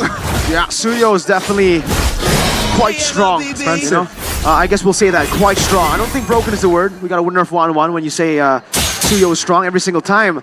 But yeah, that was really well played from Tyron. He called it, Gani. Tyron, amazing initiations. This is what we've seen from him in the regular season. He becomes the X factor for the team when the team needs him to set up for these skirmishes. And again, for RQ, if they're able to get a structured team fight where they can use their resources together with a pumped up TLID, they will get the skirmish win. That's why I feel like TLID wanted to go for the Phobias. They wanted to make it a little bit more messy. They wanted to make this team fight scattered around, not in one choke point like that. But if RQ are able to get position first and to initiate when they want to, and initiate first over TLID, they'll be able to dictate that fight. Yeah, this Terizla pick, we've questioned in the draft a hero that we haven't really seen a lot, despite his resourcefulness and also the tankiness because of the immobility of the Terizla. But right now, it's paying dividends. So far, around is 0-5-3, and it's mostly because of Tyrant. Amazing. Left pick though for Fabian. Yeah. He's behind 2 levels for now, if you compare it to Sutsujin. And with the Malfic Roar, it's honestly a great item to take here, as you know, it's very difficult to get to the back line, very difficult to get to rinse right now with Tyron being in front, so they might have to play front to back and burst him down first. Good cancellation with the wall charge. That's an Iron actually burst it down and taken down. Rondo will be the trade. Will the XP being down and out. TLID though, they are unhealthy. Fabian will move towards his own jungles. 2k gold lead entering the 10th minute mark for RRQ. Right now they have the map, they have the control, they have all they need to be able to take this objective to further their chance to actually retaliate, because so far it's 2-0. They need something right now, something that can absolutely turn the tables for the kingdom. Okay, now that's even more impressive. We were talking about Aaron Shiki getting to those item power spikes. Oh my! Attempt failed.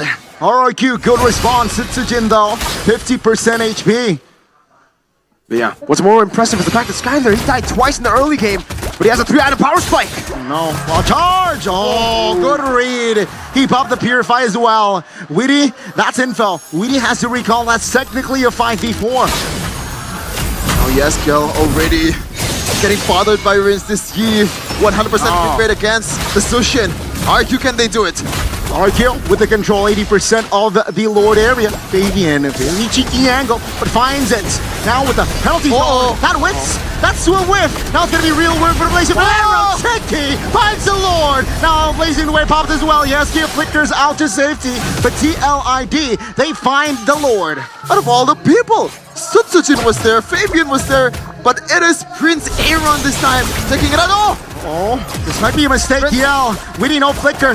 Good night. That's Sutsujin and Renz finding the shutdown in the back lines. Just a tickle from Rinse is enough to finish Fabian, and now Yaskiel is alone on the base. They have the Lord though, so RQ have to do the housekeeping. I don't think this Lord is relevant though. Let's see TLID with 3 members up. Can they pressure? I don't think so. Let's see Aaron Cheeky.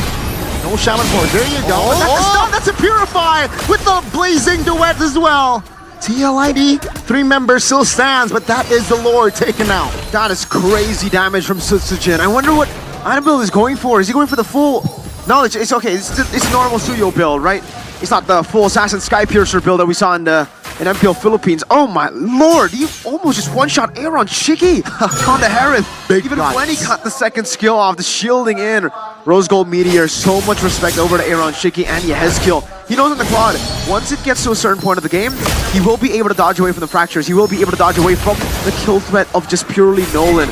So it's better to go for just magic defense to go up against, you know, the target abilities from Aaron Shiki when he uses a second skill. But Yehezkiel, he's a ballerina. He's a ballerina, but unfortunately that's all he can do on the Juicin against the Eve here. Always just zone away from the fights by Arukihoshi, by Rins on this pick. We were talking about how TLID, despite, you know, the Eve being picked up, they were still able to pick up the kill on Rins. That happened once, and then it didn't happen again. Wait, RWM committed. RQ, they want this purple. Penalty zone doesn't land. TLID, they respond with the wall charge. Skyler now in trouble. But Weedy gets taken out. Iron Cheeky with the Shaman Force dancing around, but Iran will be the sacrificial lamb. 2 members from TLID eliminated. You can see it, man. Oh, Idok! That's an onward connected. Good response, but now with the stun. Yehezkiel. Flicker out. Blazing the way doesn't really land. That's Yehezkiel taken out. Good connection. TLID. Full defense. 2 guys on the base, only 1 card. It looks like RRQ will not be able to end it just yet. But they have a huge value here. Oh my goodness, damage! Aaron Shiki, miscalculation. RRQ was there to punish. I said it yesterday in day 1. The Suyo is Suyo and Sugoi. It really is, Chefin. Suyo is balanced. We just have to keep on saying this, right? For it to be banned, when you say it's broken, it never gets nerfed, it never gets banned. Man, the Suyo is ridiculous. We were hyping up Sutsujin with the Suyo. We've never seen him on the Suyo because it's always banned out, and now the time that we get to see him on Suyo, he pops off like this, he one-shots everybody, uses the... Not missing. By the way, TLID, this is also the first time that Grok has been picked for TLID, right? So we can definitely see that Witty isn't really comfortable on this pick. Not as comfortable as the other picks, the Cho, the Hylos, the Phobius for Aran. Every time he jumps in on the Phobius, it's kind of like an alpha. You jump in, you win, or you die. It really is. 0-8-4 so far. Definitely, to put it lightly, a bad game for Aran. Now Fabian might get spotted up here. Edok. Looks like RQ will try to chase, but no, Fabian with the retry. He committed the retribution. Edok is still hovering, but it does seem like it pushes TLID to defend from inside their base. All right, 10,000 gold lead with pretty good siege, honestly. Let's see if TLID can defend because their wave clear is not the best. Will RRQ keep the series alive? Force a game 4 Lord in the mid lane. TLID taking it slow as well as RRQ and Chiki taking care of it, but Weedy will fall first. Fabian, weird angle, but Run pays the price. Now it's gonna be Skyler! Solo killing Fabian! TLID now looking for the clear. It's the mid lane. Skyler with the turret lock. And ladies and gentlemen, the Kings of Kings, they deny the victory. Let go of the Suyo for the Satsujin man himself, and you're going to pay. Game number 3 is RRQ's. They fight back. It's 2-1 right now, 2 to go for RRQ, but gotta remember, TLID, they're also in the brink of making it to Malaysia. So right now, RRQ, they still have to push on the pedal. What the hell is Suyo's damage? Oh my goodness, he one-shot Aaron Shaky. We gotta see the replay again. We gotta see the highlights here. TLID put so much pressure on Skyler, and they forgot completely that there was a Suyo up for grabs, right? They banned out the Natan. They sacrificed the Suyo pick, or the Suyo ban. If they go for that same Wishing Lantern build that Moreno went for, that's a lot of ways to chunk down this Barats before the fight even gets into an all-in. But they've once again went for, by limiting all the gold laners, they've gone for the Harriet themselves here. Yeah. And Aaron so far hasn't really done well when he lacks that DPS to really take matters into his own hands. This will be a high loss. Right. Bait and switch for Team Liquid ID. Okay. Really on the high loss, most likely though.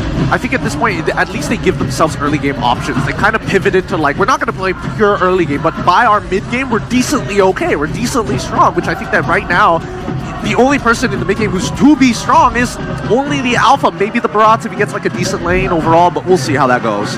What gold lane here though? For the longest time, oh, the Bruno. Bruno Harith.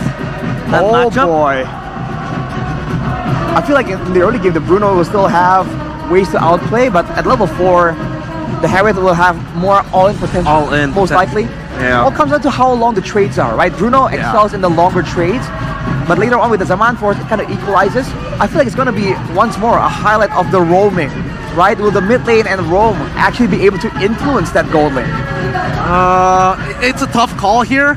I think that this is by far the most even amongst the compositions. Both compositions are designed to put themselves in a position where they can really take advantage of each other. It's very interesting to see. Will Team Liquid ID punch their tickets early, or will RRQ spoil the party and force a game number 5? Casters, take it away.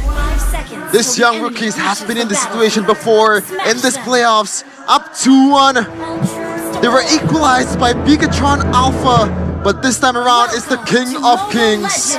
Will it happen? Will it not? Let's see what's gonna happen in the Land of Dawn. TLID.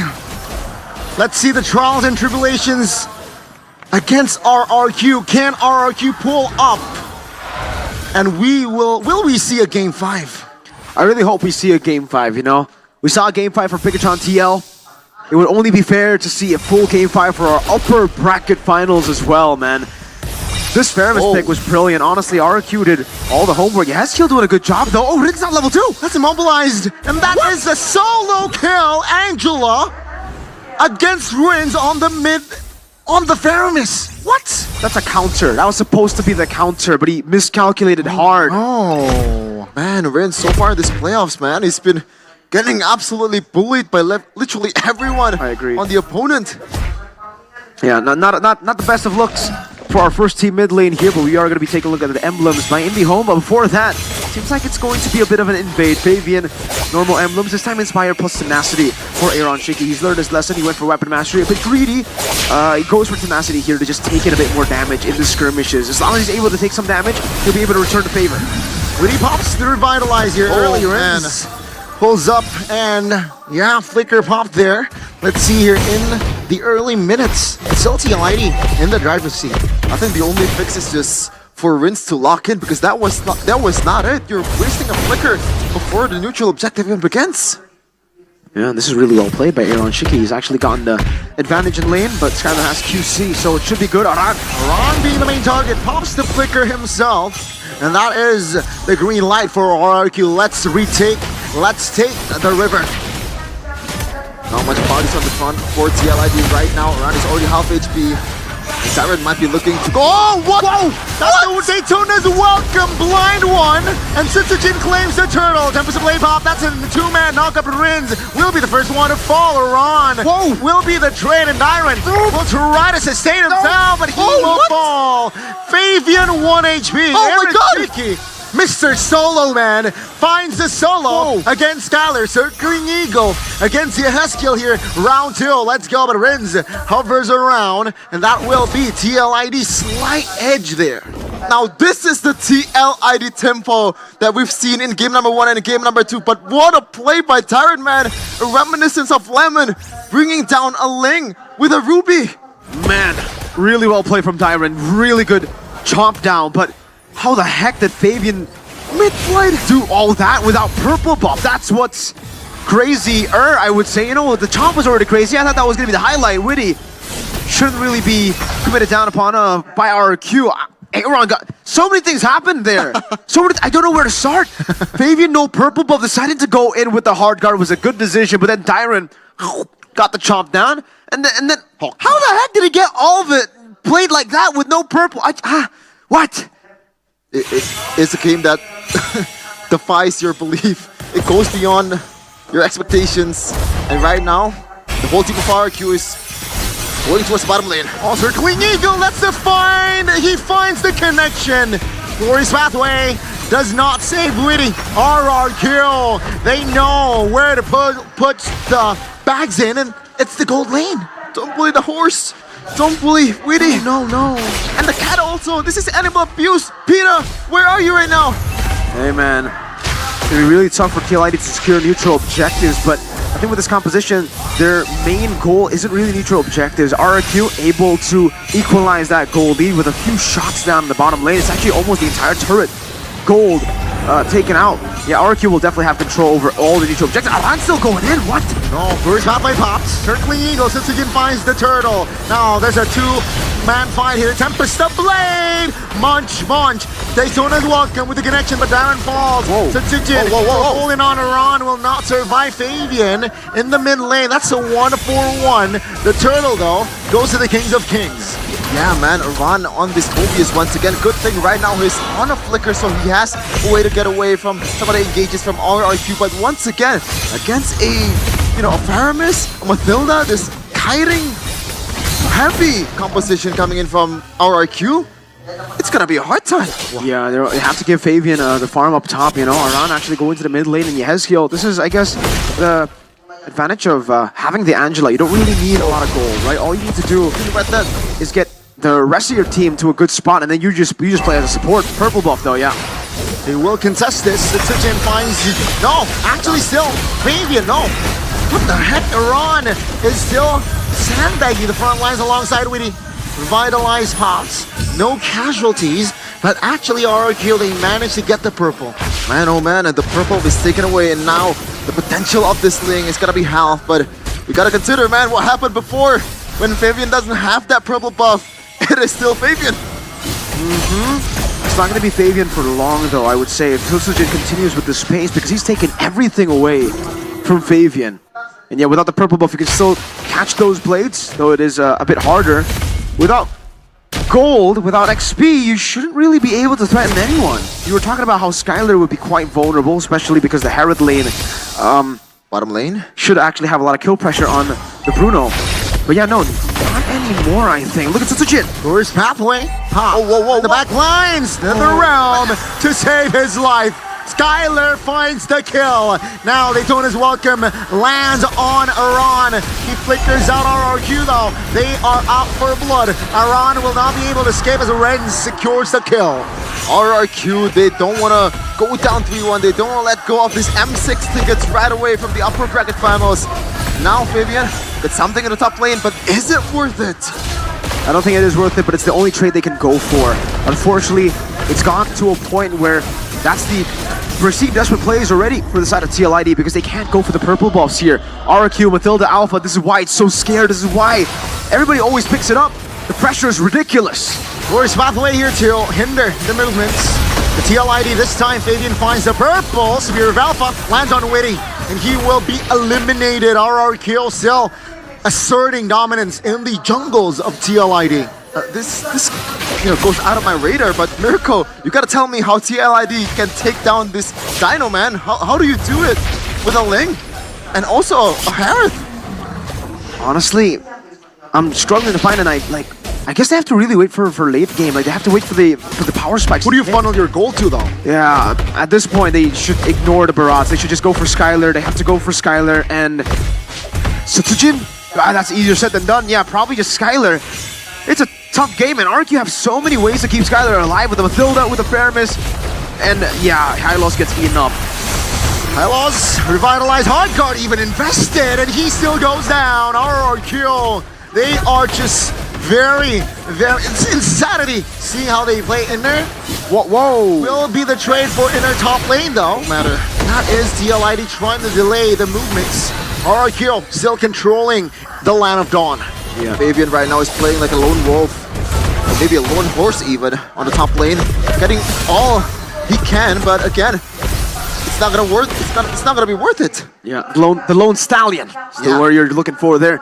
TLID, Fabian, that's what he needs to do. He can't go into his own jungle. He can't play with the team because he needs to scale up. He needs to get items, and the only way for Oling to do that with so much pressure being taken away by the enemy team is you gotta go into the side lanes. You need to play with the side lane pressure here. Unfortunately for TLID, there's no one really on RQ that can match this side lane pressure instantly, so they're gonna have to send some of their forces. This is the typical alpha composition. When you have an alpha, usually you just want to stick together, play as 5, go for neutral objectives. So there is an opening in that department. Fabian will continue to scale.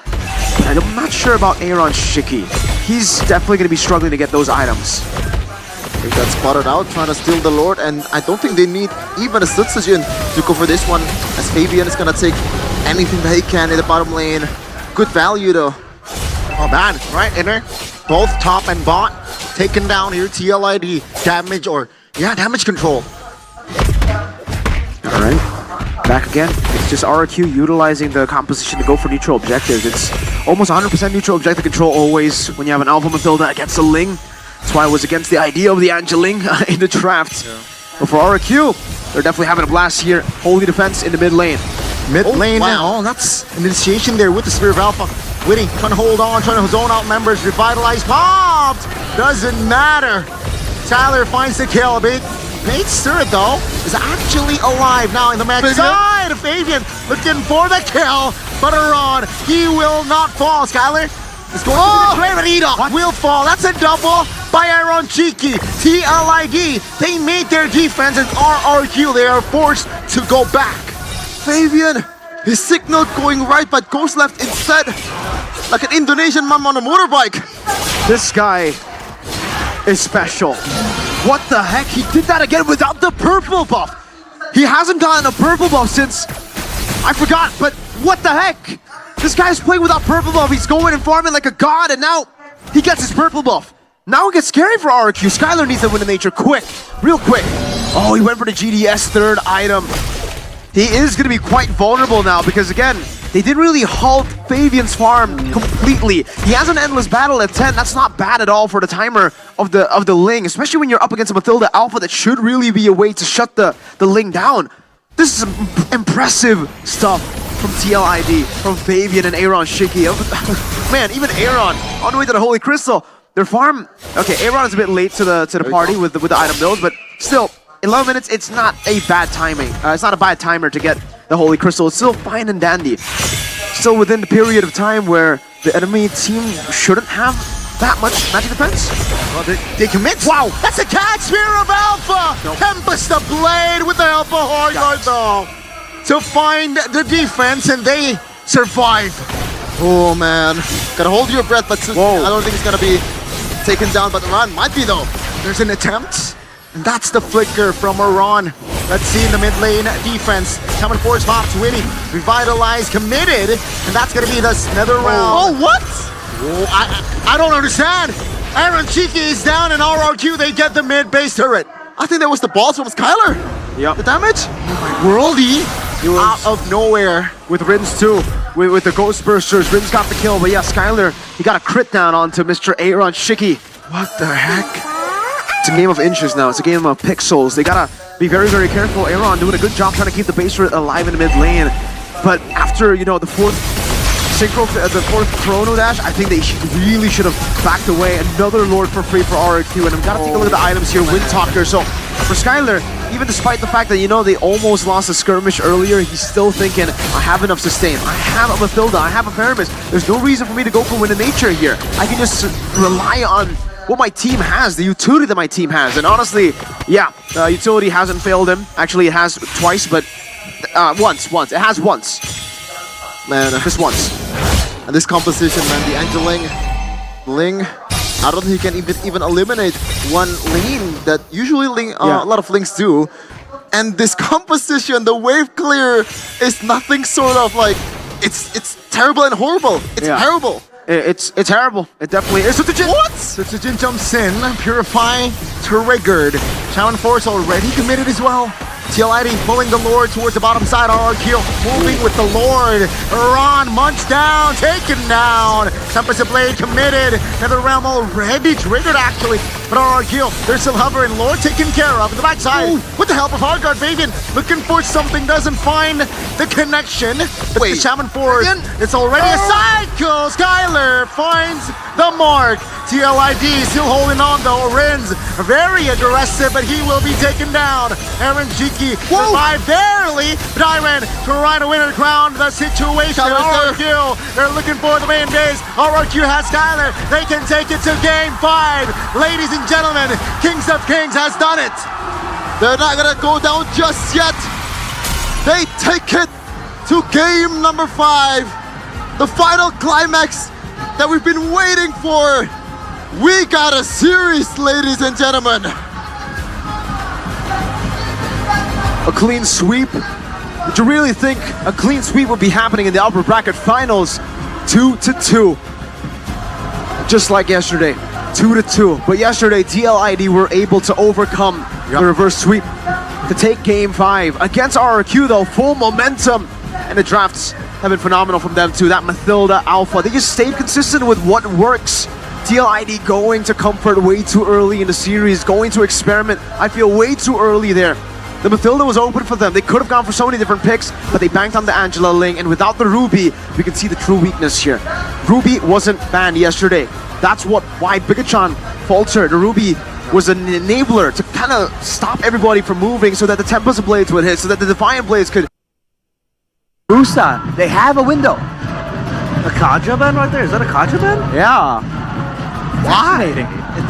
Isn't it a wasteful ban, I would say? I mean, it works well with the higher booster if you want to look for those early level 4 kills. I think the idea is to make sure that anyone can get away with a guiding win without getting suppressed and being denied that exit path from the Mathilda.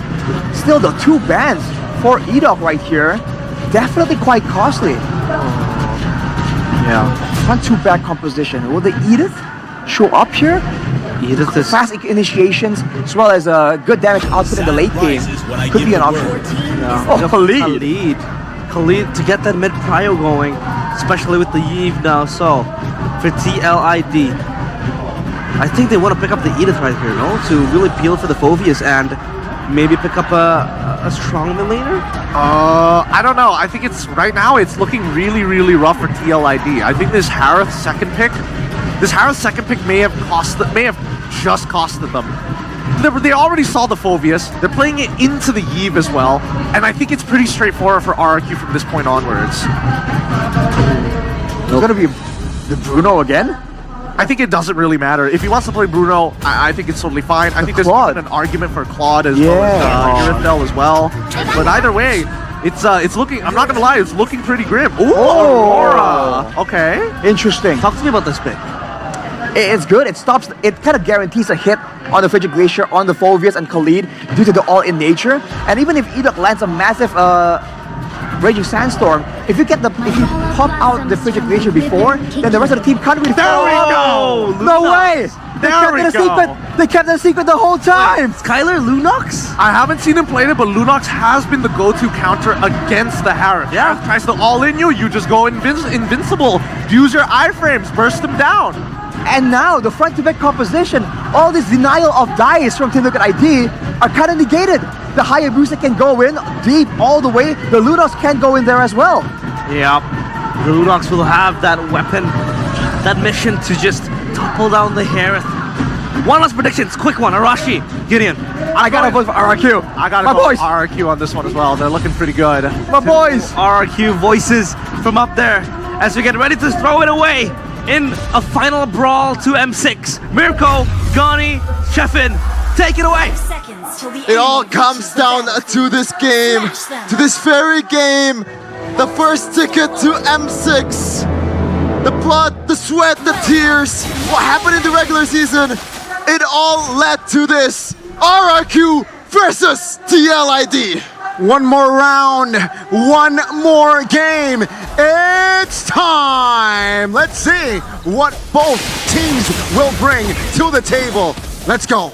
An absolute banger of a final match, of a final game is what they're going to bring to the table here. TLID with the Aurora. It was expected in the draft earlier with us here, but Skylar on the Lunox, that is something we did not expect. That is something out of the ordinary. Skylar, very known for just playing for the marksman, not really known to go for the mage. Witty. Oh, let's see here. It's going to be first blood for Sutsujin. Fabian isolated, and we can say good night. My goodness, Eldorado. They're going crazy here first minute. Home turf. Home turf everywhere for RRQ fans, but now Sutsujin is gonna be level 4. Gotta watch out, Aaron Chicken. Aaron Chiki, Guachado connects Shadow kill as well. And we can say Sutsujin 3 kills, 1 minute in. Might as well go for the Sky Piercer right now. Go for it. Go first item, Sky Piercer. You have 3 kills to your name. You better snowball with that. We were talking about this pick, right? The Hayabusa against the Harith against the Bane is the only possible pick they should have gone for. And it is working so much right now. Harith, I think Aaron Shiki timed the flicker a bit off. And at that point, with the new quad shadow, or sorry, the new shadow kill, it is very hard to time. It's technically luck again. Guachado finds the connection, but Fabian actually finds the kill! Sutsujin, stop this guy! Now Witty and Yehezkiel will try to tag team on towards Sutsujin, but with the flicker, TLID concedes that fight.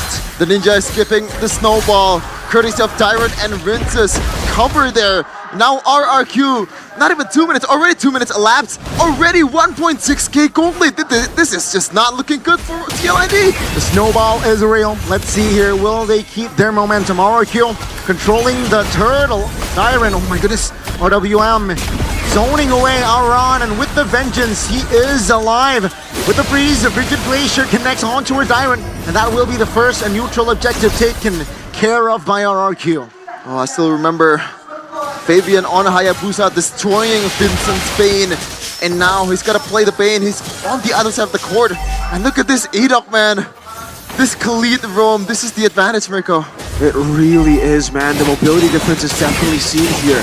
Even though, you have the Mathilda, Edok, he doesn't need the guiding win. He doesn't need to pop an ability to actually be MOBA and against Sutsujin. See here, that's the guiding win. Sutsujin, though, will not land the shadow kill. That's the circling eagle actually connecting to Edok.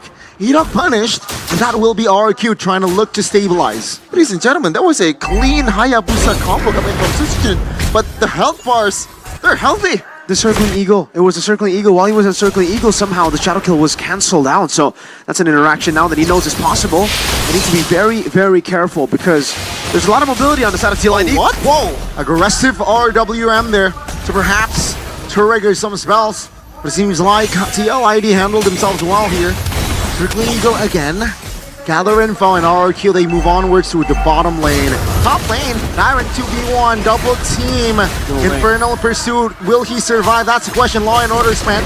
Fabian should be the main target, but it's just to buy time. Tyrant falls regardless. Structure actually taken care of there. RRQ, first building to be taken down. That is not a fair trade, Mirko. Definitely not, man. RQ definitely getting the advantage there with the trade, getting a turret down below, and also with Skylar. He's going to scale up to be a monster in the mid-game. If he actually gets those item power spikes against TLID before TLID even hit their power spikes, the Lunox will for sure just delete the team together with the Hayabusa that is snowballing. And yep, as expected, man, that's the SP, the Sky Piercer they're going for. Breaking Sandstorm will dodge the Frigid Glacier. TLID still is catching strays here. No compensation whatsoever after the loss in that first 2 minutes. It's equal on the kills, but the gold lead, the economy is definitely not equal. And now TLID, if they actually can take these objectives, that might change things for the better. Clean go on towards Rinse, finds the connection, then we got early! Killing spree for Fabian, but Fabian now isolated, taken care of. No! Skyler will look for elsewhere. The turtle finds Sujin, but Oh my God. will not find life. RRQ 2K gold lead. Now he's actually assassin right now on a ninja. He's going in and out with the shurikens. That's one. That's one Sky Piercer stack for Sitsujin. You gotta keep count, man, because that is going to be a very, very big factor as to how RQ win or lose the game. If he loses the stacks later on and the big shutdown goes over to TLID, that might swing the favor back. But if it doesn't and he keeps on going with this crazy Sky Piercer build, oh man, he probably will just one-shot everybody by the end of the game, right? Or not at the end of the game, but in the mid-game. Here on Shiki, so far behind, 1,500. Crazy. He took the entire turret Lunox down below. On a Lunox. On a Lunox. Marksman.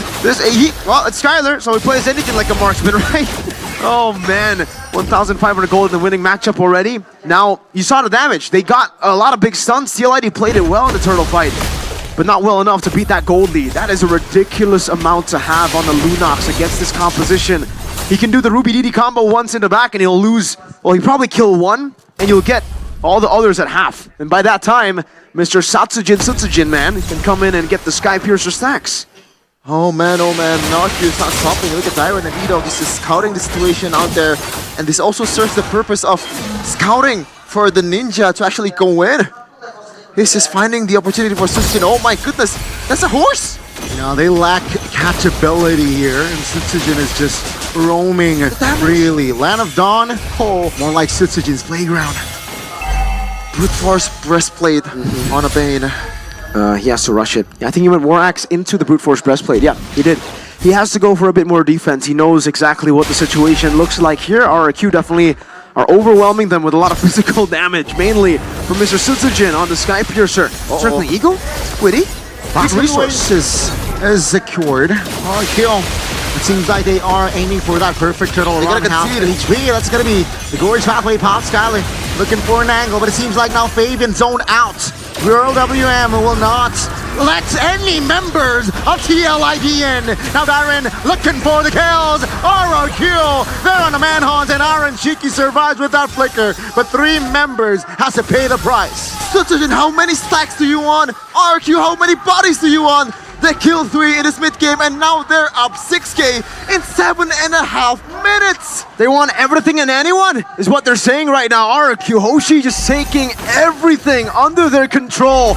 Bottom lane, tier 2, Turtle, all 3 with an assassin. All the kills into Sitsujin, 6-0-2. 2 stacks now on the Sky Piercer. Count that up. I think it's more than 2 right now, Mirko, but yeah. 2. He got it at 4 kills. Oh my goodness, what's gonna be the answer here for TLID? Now, thankfully, it's a Bane, so it serves as a, a bit more high ground potential, but with Harrod, it's not looking great either. It's not on a ton. So a comeback is definitely a bit far out of reach for TLID, but right now, all hope is not lost just yet for these young bloods. As Edox gonna get engaged on. It's a very difficult game, as you put it, Sheffin. It's going to be very difficult for TLID to actually look for a comeback moment, because RRQ, the way they can play this is they can constantly just engage, disengage, engage, disengage. They have so much CC, they have a lot of mobility, and they have a Hayabusa who's 6-0-2. He can decide whether to go in, assassinate people, and go out. That's the beauty of the Hayabusa. If you get him with a lead like this, if you catch a Hayabusa with a lead like this, you have to play it perfectly, and you also have to wait for RRQ to make a mistake. You need Sitsujin to make a mistake here. At this point of the game, 9 minutes. This man is, I don't know what to, he's a Hokage on the name. He's not just a normal ninja, man. He's not a normal shinobi. I mean, let's talk about late game, right? I mean, does TLID have a chance for a comeback? I wouldn't say it's 0% here in the playoffs, but it is probably 1%. They have to play it perfectly, and not only do they have to play it perfectly, they have to hope that RRQ make a big mistake. It's an 8,000 gold lead at 9 minutes with a Sky Piercer on Haya, and everybody has a gold lead, and it's Lunox against Harith. Uh-oh. B-O-D. Uh-oh. Okay, now he's definitely a Hokage. Oh, the weapon of the hidden leap here. from RRQ, and look at the levels, man. It was 4-level difference just now from Fabian and also Sutsujin. Maybe Sutsujin is trying to prove something here. Bro, I should have been the one who's getting the MVP. I should have been the one who's on the first team of MPL. And Skyler, he's going glass cannon. All damage, no defense whatsoever. Why wouldn't you? When you're 9,000 gold ahead, when you can do whatever you want and just dive in, why wouldn't you go for this build? Lightning Truncheon, Holy Crystal, 3-item power spikes already for both Haya and Harith, Sutsujin and Skyler, and they dealt with the whole defense already. They're playing the waves really, really well. Now another wave with a slow push up top 2. It'll be 2 waves crashing down with Lord and then another. Try to go for the siege. All spells are active as well as the ultimates. Base turret, let's see. Revitalize pop early. Mid turret will fall, I believe. Deadly catch will do some sort of damage. But Skyler jumps in with the brilliance as well with the flicker. TLID still holding on. RWM punching bodies. RRQ. They're looking for more. Edok does not survive. It's Fabian. It's gonna be the trade. Aaron cheeky crash down, jumped on. RRQ. Is this the play? Will they make the reverse sweep? My goodness, it's only ESKL. I don't think it's possible. Everyone on RRQ is gonna bounce. Ladies and gentlemen, it is all over! RRQ against all odds! Down 0-2, and now it's a reverse sweep! M6 secured! Grand Finals! MPL ID Season 14 secured! 5 years since M won the first time. RRQ went to Malaysia, and now they are back again. They are here to prove the doubters wrong. It is official, 100%, no doubt at all. The rebuild is done.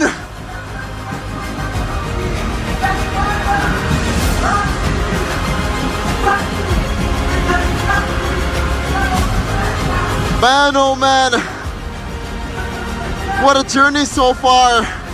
From these young bloods, the rookies, and also the additions that Paape bring to the table for the King of Kings to strengthen the fortress, to strengthen this kingdom. And look at the euphoria, the elation that the fans of RRQ and RRQ organization is showing right now. It is just a sight to see, a sight to behold for Indonesian MLBB fans. The first team to be knocked out of Season 13. The team that failed in Season 12. With the man you see on your screen, never leaving the team. The rebuild is certainly complete. One more step. You made it to M6, but why not go all the way? The way they did it too, the way that they made it to M6. It wasn't a clean sweep. It wasn't a stomp. As dramatic as ever, a 3-2 reverse sweep up against a Liquid that looked invincible. A Liquid that looked like they had M6 within their grasp. 2-0 lead. It meant nothing to RRQ Hoshi. They played every game without tilt. They played every game with all their heart. And to Team Liquid, it was a phenomenal performance. They won't be able to make it to M6 just yet. There's still another chance for them. They will be dropped down to the lower bracket finals against Bigatron Alpha, and then we will see who will be the second team to make it to M6 and the grand finals. But you can see how much this moment means to everybody who's an RRQ fan, the CEO, the ex-coach, BL of Season 9, the kingdom from everywhere around the world, who's now in Bandung, will witness RRQ Hoshi make it to the M6 stage.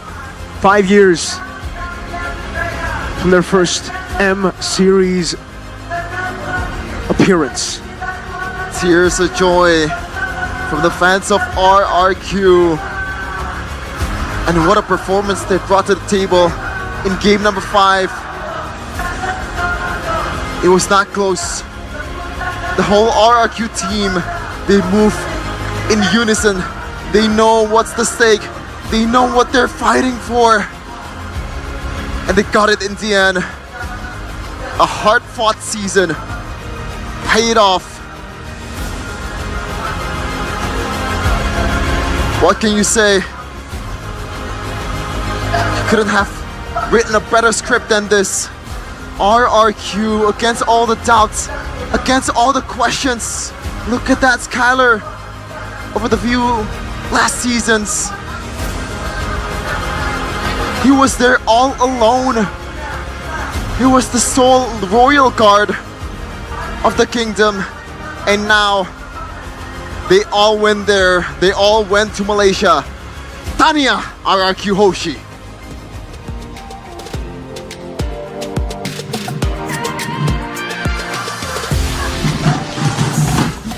RRQ berhasil mendapatkan tempatnya kembali di panggung internasional. Sempat mereka absen 1 musim, tapi kali ini inilah dia dunia. Persiapkan diri kalian karena RRQ Hoshi akan ke M6. Dan inilah dia raja dari segala raja yang mengamankan 1 tiket pertama untuk ke M6 World Championship. Kemenangan hari ini pastinya terlihat tidak mudah karena kalian ngedapetin ini dengan usaha keras, dedikasi, semua yang kalian dapatkan. Mendapatkan tiket pertama, kita ingin mendengarkan mungkin kata-katanya dulu dong dari tim RRQ setelah 1 tiket sudah kalian secure. Silakan. Ya mungkin kata-kata ya alhamdulillah lah lolos M6 ya. Gue ada dari season terakhir season 10 kalau nggak salah M4.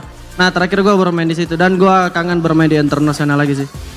Motivasi terbesar dari tim RRQ sendiri di season ini, kalau boleh dikasih tahu apa sih motivasi terbesar dari tim RRQ? Motivasi dari kita ya karena kemarin kita lihat Sena kan juara kan. Ya jadi kita termotivasi dari mereka aja sih. Terpicu ya, ingin juga juara.